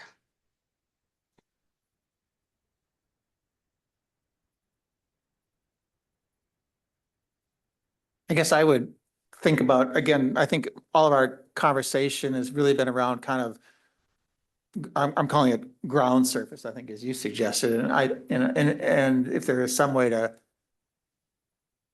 carve out, if that's the right term, of just saying that that's the piece we're not really worried about or concerned about kind of airspace or going up like in with walls and so forth. I understand that they do have impervious surface considerations, but that's not really, I don't think where our focus has been. If that's the will of the majority, I will see what sort of creative legal maneuvering we can do to put some bookends around that. Okay. Oh, and just as I said, creative legal maneuvering, which is not a term appreciated by any city attorney I work with. Kim came on camera. Could I just ask some clarifying questions as we try and, work on this draft language? So when you're talking about a wall and you're putting up your retaining wall, the impervious surface calculation is only going to be the bottom footprint of that retaining wall? And you want to exempt those out? No, I think the question was that impervious surface in terms of wall would be both the square footage on the ground as well as the height. No, they wouldn't count the height. It was just the footprint. Okay, well okay, I guess there was some misunderstanding. So if Okay, it's sorry. just the ground surface, then I think we're Yes. fine. Okay, all right. Never mind. All right. Okay, so I think if I can recap, then we've got the proposal with adding playground surfacing, and I'll use the term small amenities, and we'll have some more maybe definition around that. And hopefully then, Commissioner Westberg. Based on this last conversation, was there something also addressing emergency? I have a list Structures. going here, if I may. Okay, So we have playgrounds, small amenities, new parks, possible thing we'll explore, and then emergency work. Yeah. okay. Well, yeah, I mean, number 3, emergency access is exempt, so this might be addition to that. All right, so So I guess I have a So, question Commissioner- on adding new parks to that. Do we need to put that in there, or would a new park have, I assume it would have a master plan before anything happens to it? So say we get a new piece of land and we want to do something with it, there'd be a master plan. So we wouldn't, That would cover. it would, because it's new and it's being added to the park system, it wouldn't be existing. So it's not like something where, I mean, do we need to put that in there? I actually, something is telling me that I talked with the staff about this twist a while ago. Almost all of the property on Mercer Island is built out. So if someone knocks on our door tomorrow and says, I'd like to donate my home, and my neighbors are all donating my home, and we're going to give a total of an acre to you for parks, likely is coming with a whole heck of a lot of impervious surface that could be netted out for development. So maybe it's not an issue we need to worry about too much. On the other hand, to Commissioner Hayes' point, if a new asset were to come into the system, most likely through a donation or an acquisition, we would probably do some sort of planning process for it. Something may not be a full-blown master plan, but I imagine that would be possible. Yeah. And the only reason I mention not including it is, say we have this piece of land that we're going to call a park, we're gonna put it in parkland, maybe it's in the middle of some new buildings that are going up. And sometimes you get basically a concrete plaza and it's called a park. And sometimes it even says park on the concrete wall, like, you're like, oh, I'm in a park because it says park on the wall, but it's actually a plaza. I hesitate to exempt a piece of property that we don't know we would even have. I would rather deal with it later if we were so fortunate to acquire new parkland, rather than exempt it completely from impervious surface limits. Yeah. I think I'm actually supportive of that, and I'll say something else that's not very popular. We often need a reason to say no. We get people knocking on our doors with all sorts of ideas all the time for ways to expand and grow our park system, and I can imagine the new property came to us, we would have the same sort of thing happening. So taking this out off of our list would actually allow us to just all take a moment to breathe and say, thank you for your feedback. There will be a process the city will go through to determine the use for this new park property, and we welcome your input at that time. So I like having a way to just slow things down and pause. I appreciate those comments. Commissioner Cohen. I agree with that. I agree with Ashley's comment. If it's gonna be a new park, then you can have a similar planning document that includes a public process and council approval. And that should be, no matter how small or large the new park may be. Yeah, my comment on this, I guess similar to the others, is that if you're acquiring something, it's not going to be zoned parkland to begin with. It's going to be residential or XYZ. And so I'm not sure what the length of the process is to go from residential to parkland. But again, there would be a planning process there. And, so it's just not magically going to become be under these regulations of a new park. So. Okay. I think we've spent enough time on that. Carson, we're right about at 7 o'clock. Do people want to take a 10-minute break? Okay. So it's actually 6:57. So we will, I can't use the word adjourn. What do we want to do, Ryan? Recess. Thank you. We'll recess for 10 minutes.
Okay, we are back in session, and we will ask Carson to continue on the next topic.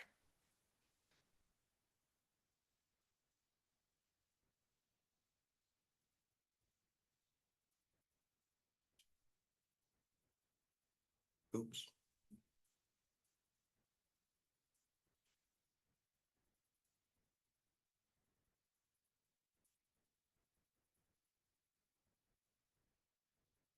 All right, sorry about the delay there. Our next topic is the proposed lighting regulations.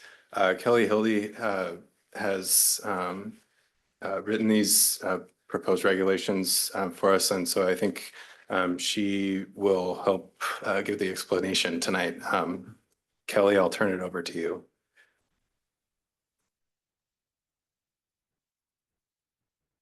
Okay. So the goal of this code section is really to balance safety, usability, and environmental responsibility while minimizing unnecessary light pollution. So this section of code has just general outdoor lighting, as well as lighting for outdoor performance, sports, recreation facilities, and play fields. This section requires that all exterior park lighting to be fully shielded, directing light downward to reduce glare, sky glow, excuse me, and light trespass. While the goal is to minimize excess brightness in the night sky and surrounding neighborhoods, it's also important to acknowledge that park lighting serves a critical safety function. Lights installed along paths, walkways, and other park areas are designed to provide sufficient illumination for safe navigation. For outdoor sports fields, performance spaces, and recreation areas, the code follows standards set by IESNA. Lighting in these areas must stay within 5% of the recommended levels, and fixtures must be aimed and shielded to keep the light focused on the activity zone, preventing unnecessary spillover.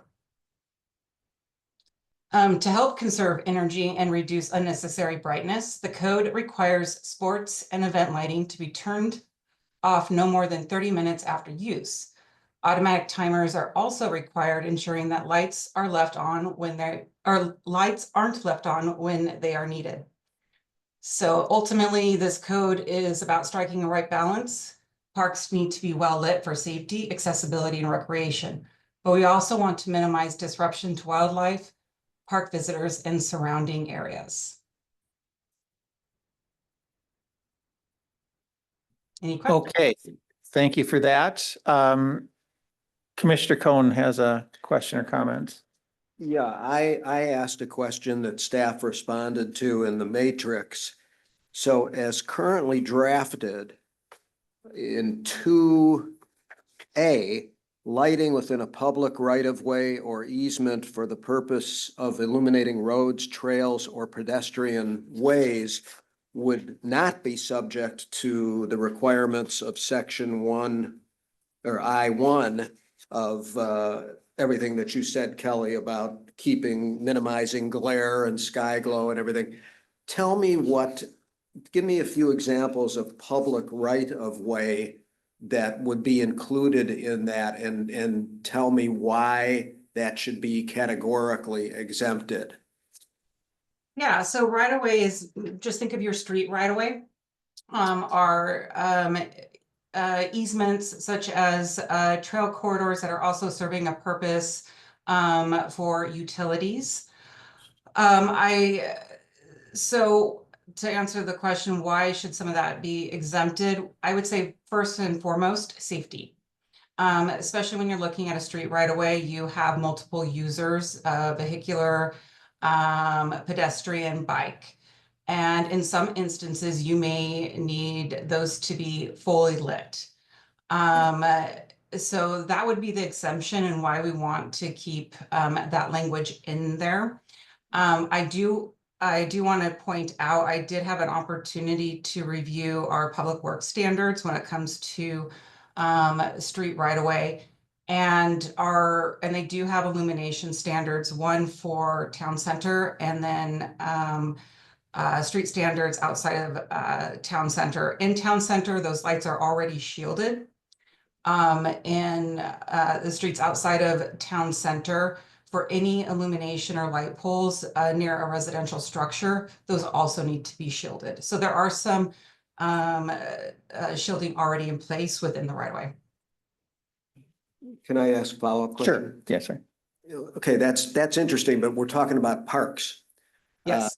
So I need a few examples if we can come up with any. So for example, is the asphalt bike and walking trail along the east side of Island Crest Way by Pioneer Park, is that public right of way so that that would not be subject to the minimized glare requirement? I believe that the Pioneer Park property, the parcel itself runs right up to the edge of the road. So I believe that's park, not right away.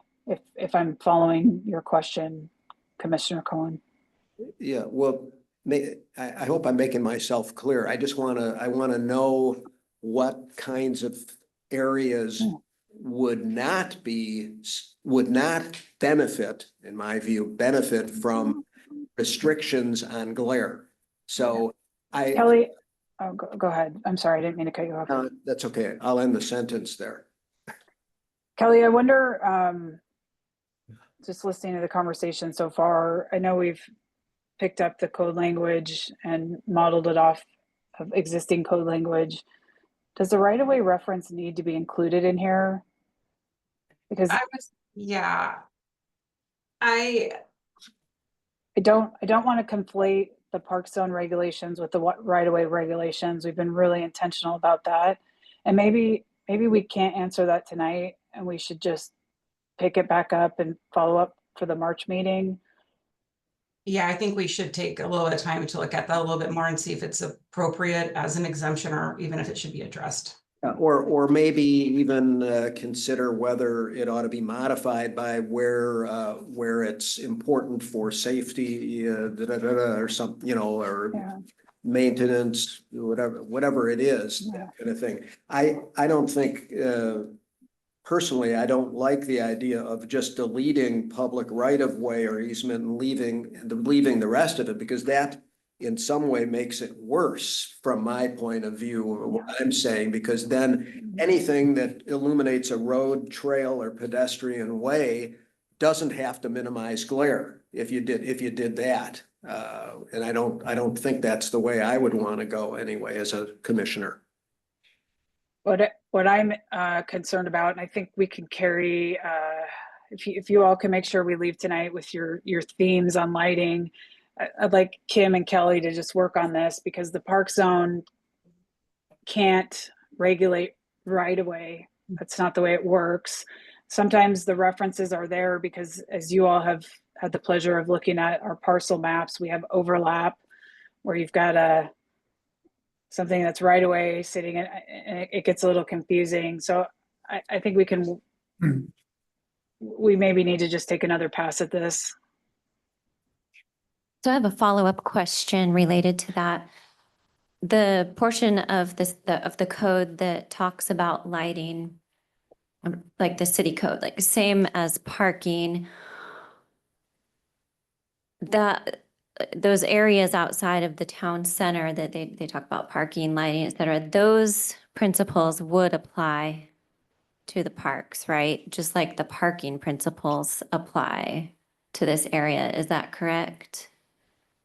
And wireless cell facilities, same thing there. Those portions of our current city code would apply to the parks, right?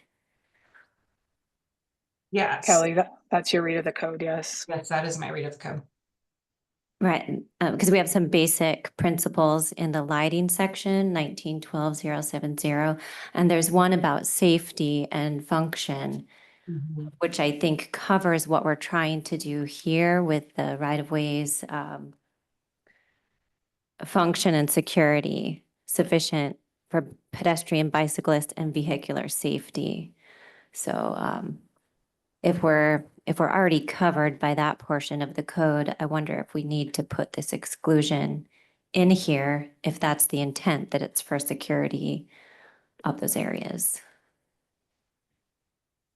These are great comments and feedback, and I keep sharing them, and then we'll take this all and come back with a proposed revision, and we'll take another look. As you all are experiencing, this is the joy of code work, where we've got all sorts of codes crossing over, and we need to make sure there's alignment.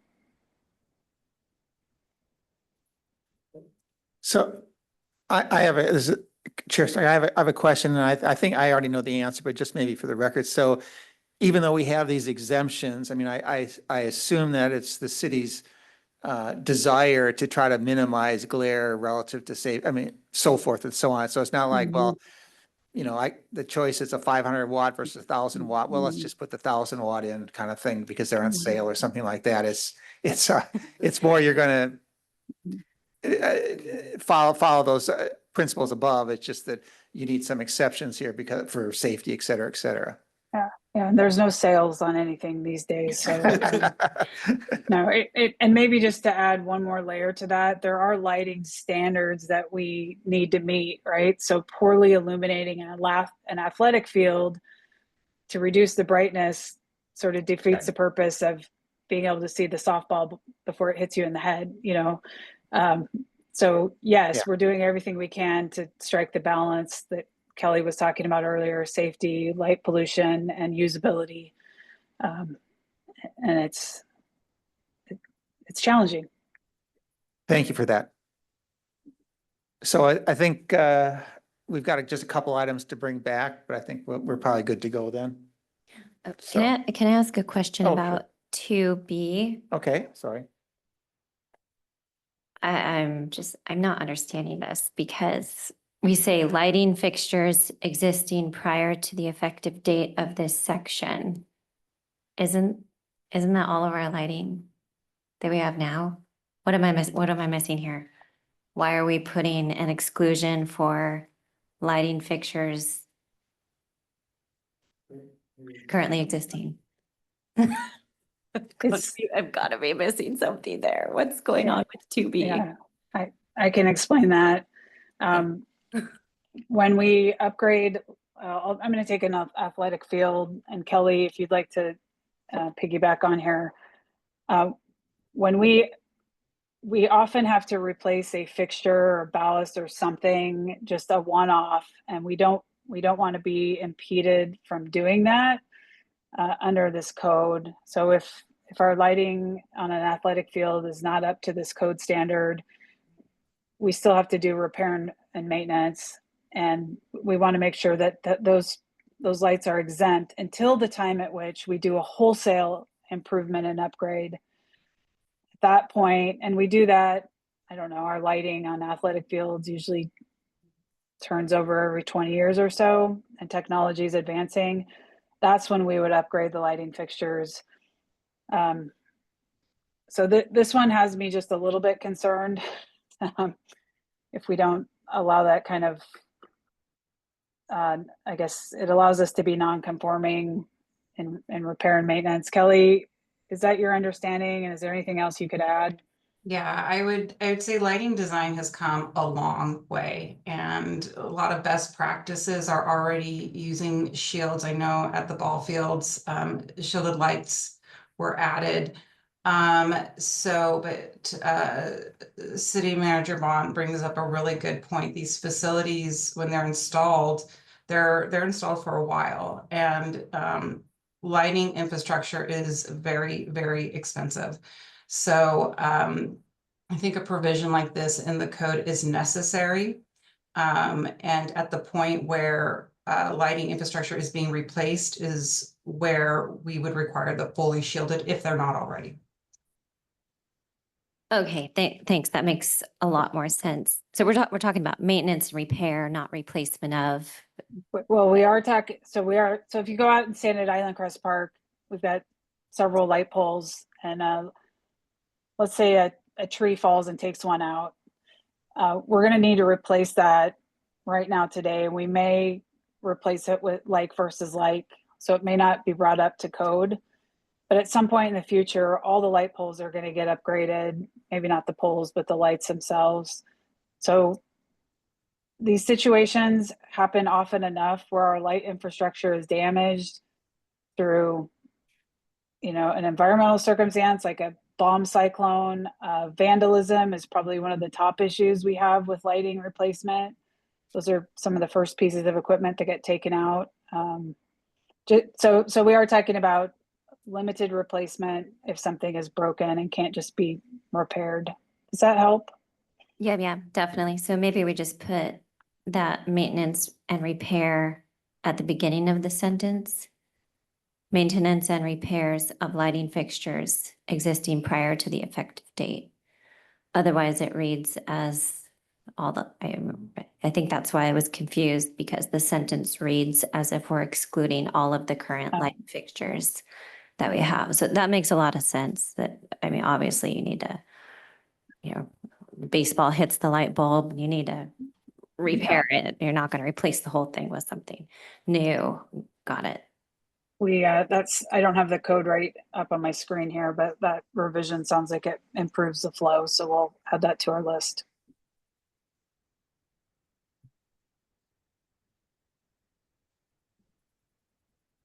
Okay, so we'll have another go at this next time, but I think we've got a good direction where we need to be. So Carson, what's next on the board? All right, next discussion is, so we're not going to go into detail on buildings tonight. In the staff report, we identified the current work that's in progress to get dimensions of buildings, the Luther Burbank buildings, and then also a standard for all other park buildings to include things like restrooms, batting cages, things of that nature. So that work is in progress, and we'll plan to bring that back to the March meeting if that information is available then. So the next topic we have is the I-90 transportation corridor and Aubrey Davis Park. The staff report includes an exhibit. We transferred all the information all the research information that we have on Aubrey Davis and the city's relationship with WashDOT into an overview, and that provides a timeline on all the different important dates, key events in the planning and development of Aubrey Davis Park. So that exhibit will provide a good overview of everything related to that. So I'll just quickly kind of run through these slides that just present a little bit of background information. And then again, Kim is here as well to help clarify anything that I may not explain quite as well as she can. So Aubrey Davis Park encompasses runs along the entire I-90 transportation corridor. It's 2.8 mile stretch across the north end of the island. Many of the lids, the surplus properties, the boat launch, these are all considered part of Aubrey Davis Park. The park was built in 1992, really as an effort to mitigate the effects of reconstruction of I-90. The concept was to put caps over I-90 to keep it out of sight, out of mind, and improve and maintain quality of life in surrounding neighborhoods. When WashDOT and the city, mainly WashDOT, started the planning process of Aubrey Davis Park, a few years before that, the city had included Aubrey Davis Park and the entire I-90 transportation corridor in the public institution zone. Really sort of set the stage for all of the different maintenance agreements and airspace leases that currently regulate the use and development of Aubrey Davis Park. So it's currently zoned public institution, and it has been since the late 80s.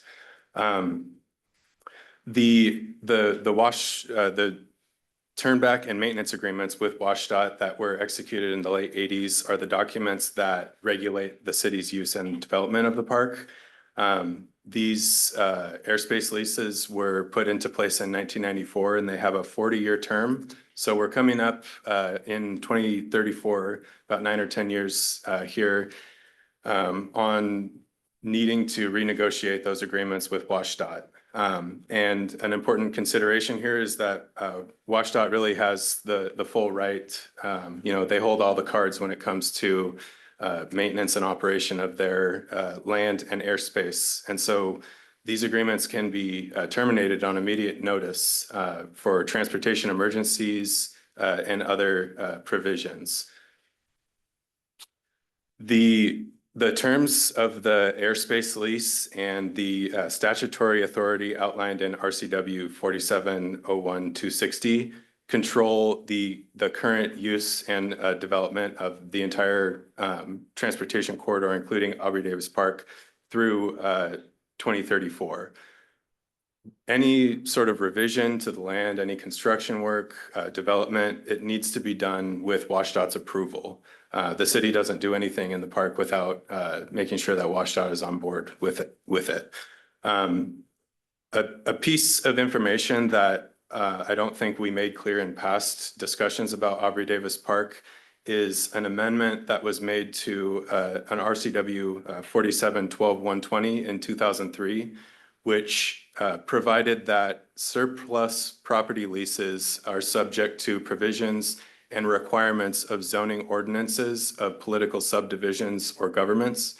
And so what that means is that the current agreements that are in place regulate the city's current use of Aubrey Davis Park. However, any additional, renegotiation, renewal, any new agreements surrounding surplus property or surplus airspace will be subject to zoning and development provisions that are put into place between now and when those agreements are renegotiated. So all is to say, any changes to the development regulations of WashDOT right-of-way will have an effect on, or will be considered in the renegotiation process of the airspace leases and turn back in maintenance agreements with WashDOT. So they'll consider the compatibility of whatever development regulations are in place with their primary uses of the surplus property and the transportation corridor.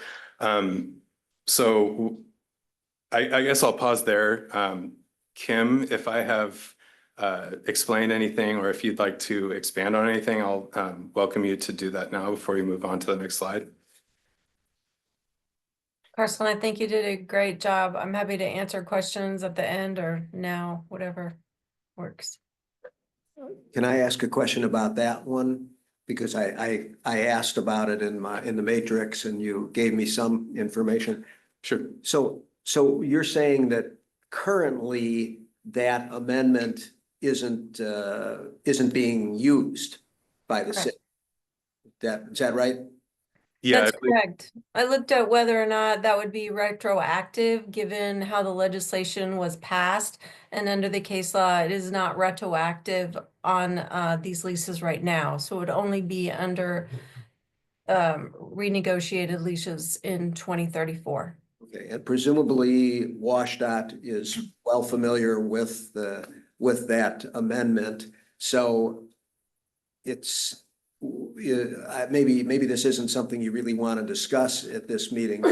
Is it staff's feeling, let's stay away from this stuff now, and if the lease is renegotiated to the two parties' satisfaction and this amendment isn't changed, then for the future that amendment's going to trump whatever is in that lease.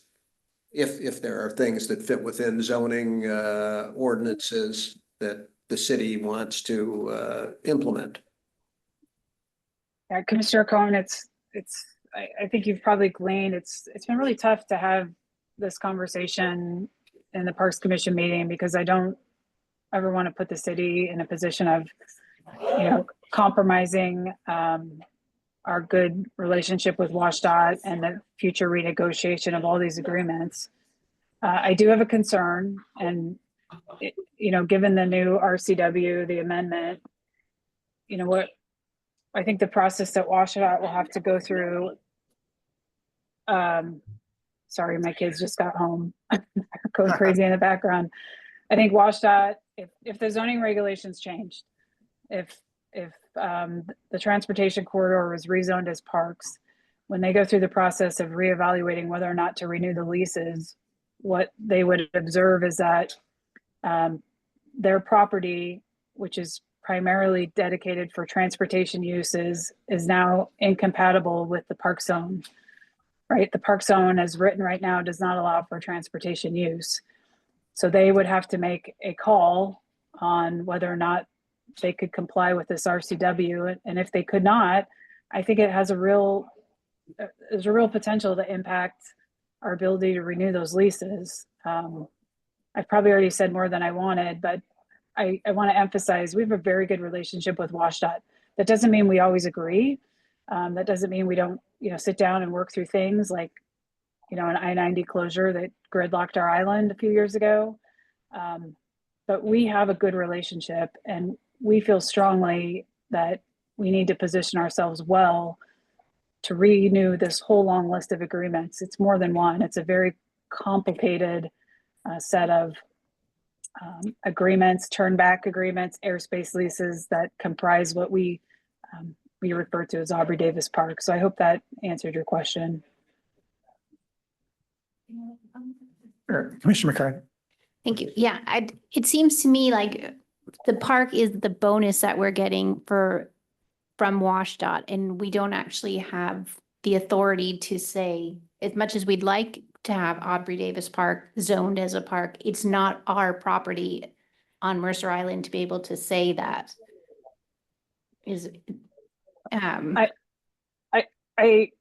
I said this at the last meeting, probably not quite this way. The city council can change the zoning designation for any property. Doesn't mean they should, right? And we see some real downsides to pursuing a zoning designation for a state and federal highway that is regulated all over the place to parks. It's just not in alignment with the underlying use of the property. I'm also very concerned that it signals to WashDOT, lack of cooperation. That doesn't mean, though, that your values and the passion for this park go away. If anything, that's our predecessors, for more than a decade, worked to secure these agreements and this park property, which is quite unique. It's mostly a lidded structure, and we should absolutely be preparing to renegotiate. I just want to go in on a solid footing and a spirit of collaboration and partnership, not one of an adversarial position. And I do think changing the zone to parks creates a lot of headaches for WashDOT. Can I do a follow-up? I just wanted to say we have a pretty comprehensive master plan that we have made for it, so we're not going to lose that, correct, by not having it in our park zone? No, the master plan is, many of you were on the commission when we did that master plan, and WashDOT approved it. The plan didn't become live until they approved it. Now, if the leases aren't renewed or the turnback agreements aren't renewed, then that would become moot. I do not, and I say that with a big asterisk, I do not, my crystal ball does not think that that's going to happen, right? I think WashDOT is intended their willingness to continue having us partner and steward these assets while they steward the state highway. So I guess in fairness, technically the master plan runs with the leases and the turnback agreements. If those go away, I'm not sure the authority of the master plan still exists. Commissioner Hay. So could we add transportation as a use in the parks only for Aubrey Davis Park? So transportation is a permitted use as specified by whatever document. You could, and I responded to Chair Struck's question on that. It's inverted, right? There's a a huge allowance for transportation, carve out in the park zone. If you feel strongly about that, you could do that. I just want to be clear though, that when the public institution zone was created, it was created without development regulations.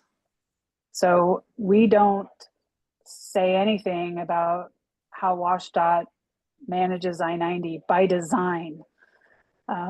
We really don't have the authority to do it. It would be messy if we even tried. So you would, if you did what you just proposed, you would put transportation as an allowable, a broad allowable use in Aubrey Davis Park in the park zone. And I got to say, it feels backwards to me. You have the tools that you need. Anyway, if you wanted to pursue it, if that were your recommendation, that would be fine. I still stand behind the best practice of zoning for the underlying use. And I guess I would also need to better understand what problem we're solving by doing that. I guess for the reason I would rather call it a park, which allows transportation, whatever WashDOT wants to do. I mean, so I would rather call it a park that allows transportation than a public institution, which doesn't fit what we know it as a community. We know it as a park, which is used for transportation by WashDOT. And that's been a great relationship through the years and will continue as such, hopefully. But the idea of a city code, this is our city code. This is what we are saying we can do as a community on our, not our land in this particular case, but, it's tricky no matter what we call it. We could call it residential, we could call it town center, we could call it public institution or park. Whatever we call it doesn't dictate what WashDOT can do. So let's call it what we know it as, unless there's some obvious reason why we shouldn't. The point of our city code is to decide what we want to do as a community, right, in these areas. This is our regulations for what we can do in our city. I don't know why we would call it public institution when we know it as a park. Again, if there's some obvious reason that we don't want to call it a park where transportation can happen, I'd love to hear if there is a compelling reason for that. I don't mean to sound flip. The obvious reason is that the primary use is a federal and state highway that provides resources to the state and the nation under a whole set of regulations, and the park is secondary. And I do understand the symbolism for the community, but practically speaking, we don't make zoning decisions based on symbolic gestures. We make zoning recommendations, and we regulate our lands in compliance with the actual land use, and the primary use is a highway. Again, I said this at the last meeting. If the Parks Commission, I understand that we have a disagreement between the city manager's office and the Parks Commission. If your recommendation is to do that or something else, we will help you include that in your memo. We will pass it on to the council. My position will remain unchanged as this goes through the legislative review process. And I just need to share that to be candid. And Kim, I apologize. You put your hand up right as I started talking. I probably should have let you take that. No, I was just going to try and clarify because I think the commissioner said that, we can't enforce this against WashDOT, but I think you have to be very careful that that lid is part of the I-90 structure. And the current lease says any construction has to be approved by WashDOT.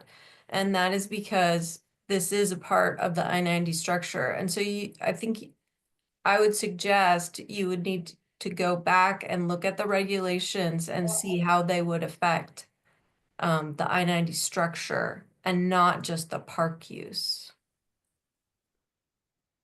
Sure. On that note, I would question why we would want, and I appreciate the recommendation, but if we call it public institution, then we could propose to build a school there. WashDOT would probably be like, oh, no, I don't know. there are limitations to what we can do on a lid, right? So it seems that zoning it as parks would limit our development, which would be more amenable to WashDOT, would it not? Or, I- I mean, they have to Actually, approve any development, which would be Actually, almost none if it's park. that statement that anything could be built there, and that's not what you said, in fairness, is actually not true. The transportation parcels that are owned by the state of Washington are governed by a long list of regulations that require them to be used for transportation purposes.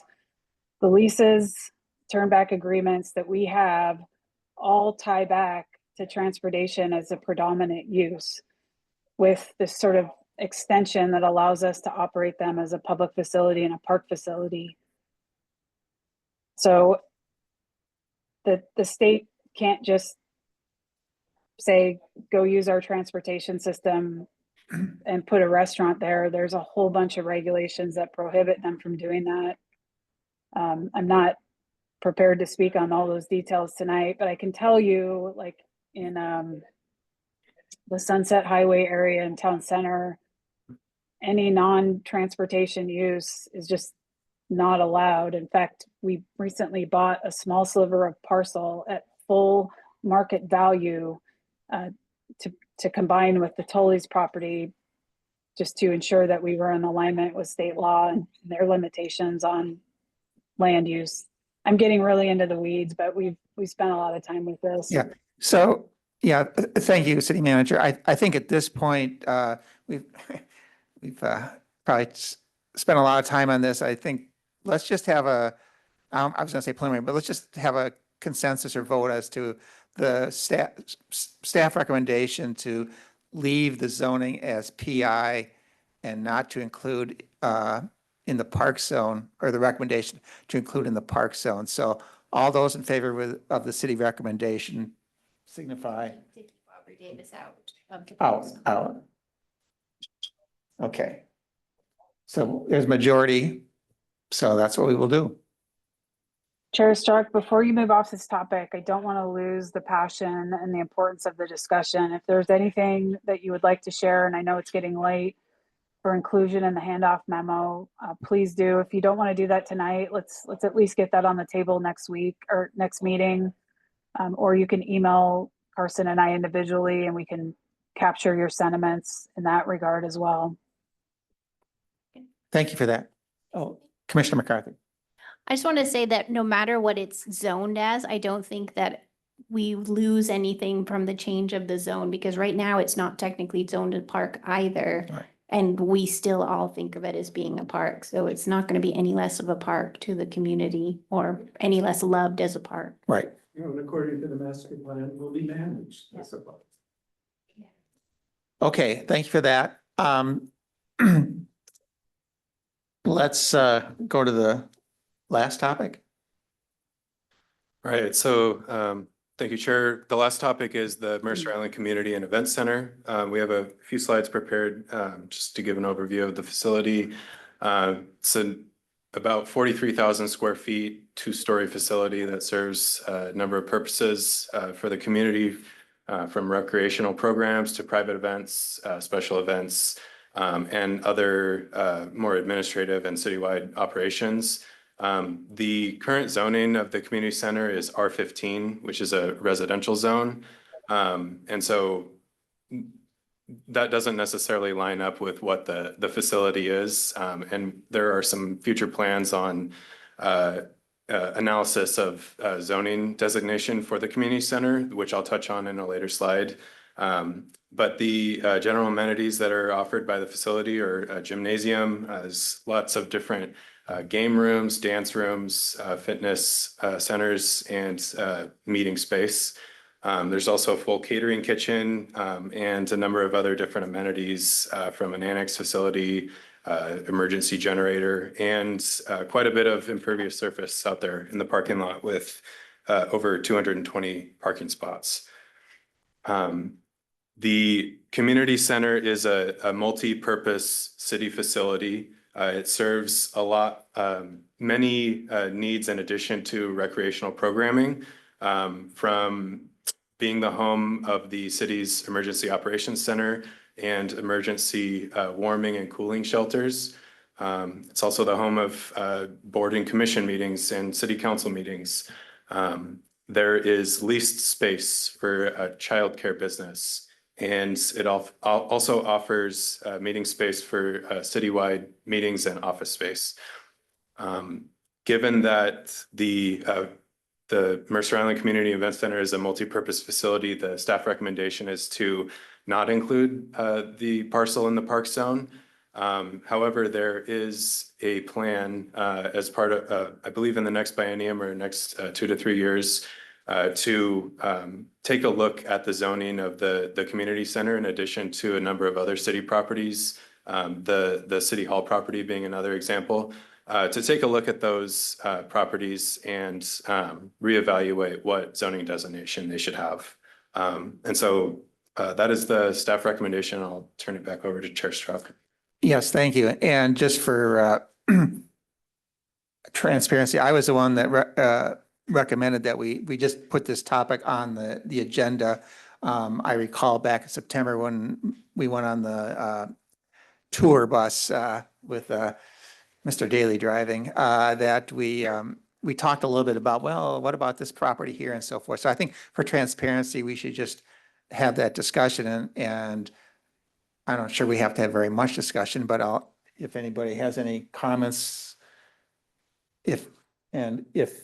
My only comment is it definitely should not be R15, but Yeah. if that's going to be addressed down the road, then Yeah, right. I think that's appropriate. And the staff recommendation is irrespective of the R15, it should not be included in the park zone. And if you agree with the staff recommendation of not being included, thumbs up. All right. Okay. So we got a good one. Oh, Councilmember Reynolds. I just have a quick question out of curiosity. How did it ever get built? Was it built under a cup or how? I believe we do have a CUP on this facility, Councilmember Reynolds, but I have to triple check that. Okay. It's interesting that I think it was Commissioner Hay a meeting or two ago mentioned that, the public institution zone it's a bit of a mess. And so it's on our list, not bad, but it just, the way it has evolved, it was created to deal with basically government and public facilities. So it's written through a series of carve outs that allows school buildings, I-90, the fire stations are in there. So sometime if we can come up for air in the planning department, we'd like to redo the public institution zone. I think it needs to be tightened up. But there's a handful of properties that are still sitting out there residentially zoned. We have a parcel of City Hall is still zoned, and that needs to be changed. The community center, the thrift shop is out on an island as well. It's residential zone, I believe. So there's some cleanup work ahead. It's on the list. I think the public institution zone should be where these public entities live. But I thank Commissioner Hay for pointing out that the zone itself needs to be probably updated. And I agree with that statement from a meeting or two ago. Thank you. So Carson, we're That's the end of our Okay. slide deck. So, regarding the park zone, there's 2 or 3 items that'll come back at March, which hopefully we can take care of fairly quickly. And I believe, at that point, we should be pretty much wrapped up with it. So I would encourage commissioners between now and the March meeting, and you'll be getting materials in early March. But, if you have any additional thoughts, send them in. So we can take a look at them, because I think we're looking kind of at March as kind of the last bite of the apple on this one. Peter? Yes, Commissioner. Along that line, on the matrix, the number 1 comment about permitted uses, and I appreciated that clarification, Carson, or whoever put that together. I don't think you need to add where applicable there. Now that I understand it, I'm okay with that the way it's drafted, if that matters to you. Second thing is, from the point of view of information for the handoff memo, I provided to staff a couple of comments on some things that they said in the staff memo about the Island Crest Park future and making sure that it wasn't limited to critical areas, but also whatever the wording was, forested trail areas and so forth. I don't want that to get lost either if you're going to be doing at some point a draft of a handoff memo. The last thing I had was a question, and I don't know whether this is the right time. I think it was the city manager who mentioned a community group interested in making greater use of the waterfront at Luther Burbank or something. I don't know what that is. That's the rowing people? Yeah, that's the rowing group. Oh, okay. Yeah. And- yeah. Thank Yeah. Just a quick process check-in. I do think the March meeting may be our last touch, but you'll as a group be seeing the handoff memo as for the first time. And so I will respect whatever your needs are after that meeting. If you need a second touch through a special meeting, we can make that happen. Between now and then, I with the permission of the group, I'd like to work with the chair and vice chair as we would normally do to kind of get that memo drafted and through at least their revisions. It becomes more right as we head to March, if that works for everyone. And just one more note, in your staff report, we highlighted some things about the handoff memo, but it wasn't in a format that we had fully completed our thoughts. So we'll be more thorough when you see that memo come back to you in March. Okay, thank you for that. Can I ask a Sure. clarifying question too? So in the staff notes, it indicated that we decided to split zone Island Crest Park. And my review of the meeting was it was held off for further discussion. Yeah, it didn't say that. Yeah. I think the staff report said that we had decided, or there was a consensus to include a recommendation in the. I think, okay, in my the interpretation. handoff memo, that be considered in the future, Yeah. for all Okay. the reasons we talked about. Yeah, thank you for that. Okay, the fourth item of business is absences and commissioner reports. Commissioners, do you have anything to report, including planned absences? Commissioner Hay. I just wanted to thank the Public Works Department for getting out there and de-icing our streets in this wintry weather that we had over the past week.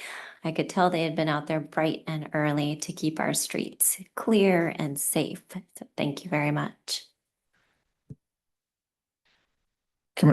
Commissioner Cohen. Only because it affects the scheduling of some things, and I think I've told Ryan this already. I am not going to be around for the April meeting, be out of town at a family event, so. Okay. All right. So Commissioners, may I have a motion to excuse Commissioner Markson's absence from tonight's meeting? I'll make that motion. Thank you, Commissioner McCarthy. Can I have a second? I'll second it. Thank you, Vice Chair. So there's been a motion by Commissioner McCarthy and a second by Vice Chair Burstein.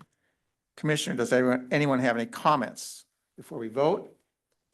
Seeing none, please turn on your microphones and will city staff please conduct a roll call vote? Thank you, Chair. Commissioner Cohen, Aye. Commissioner Hay, Aye.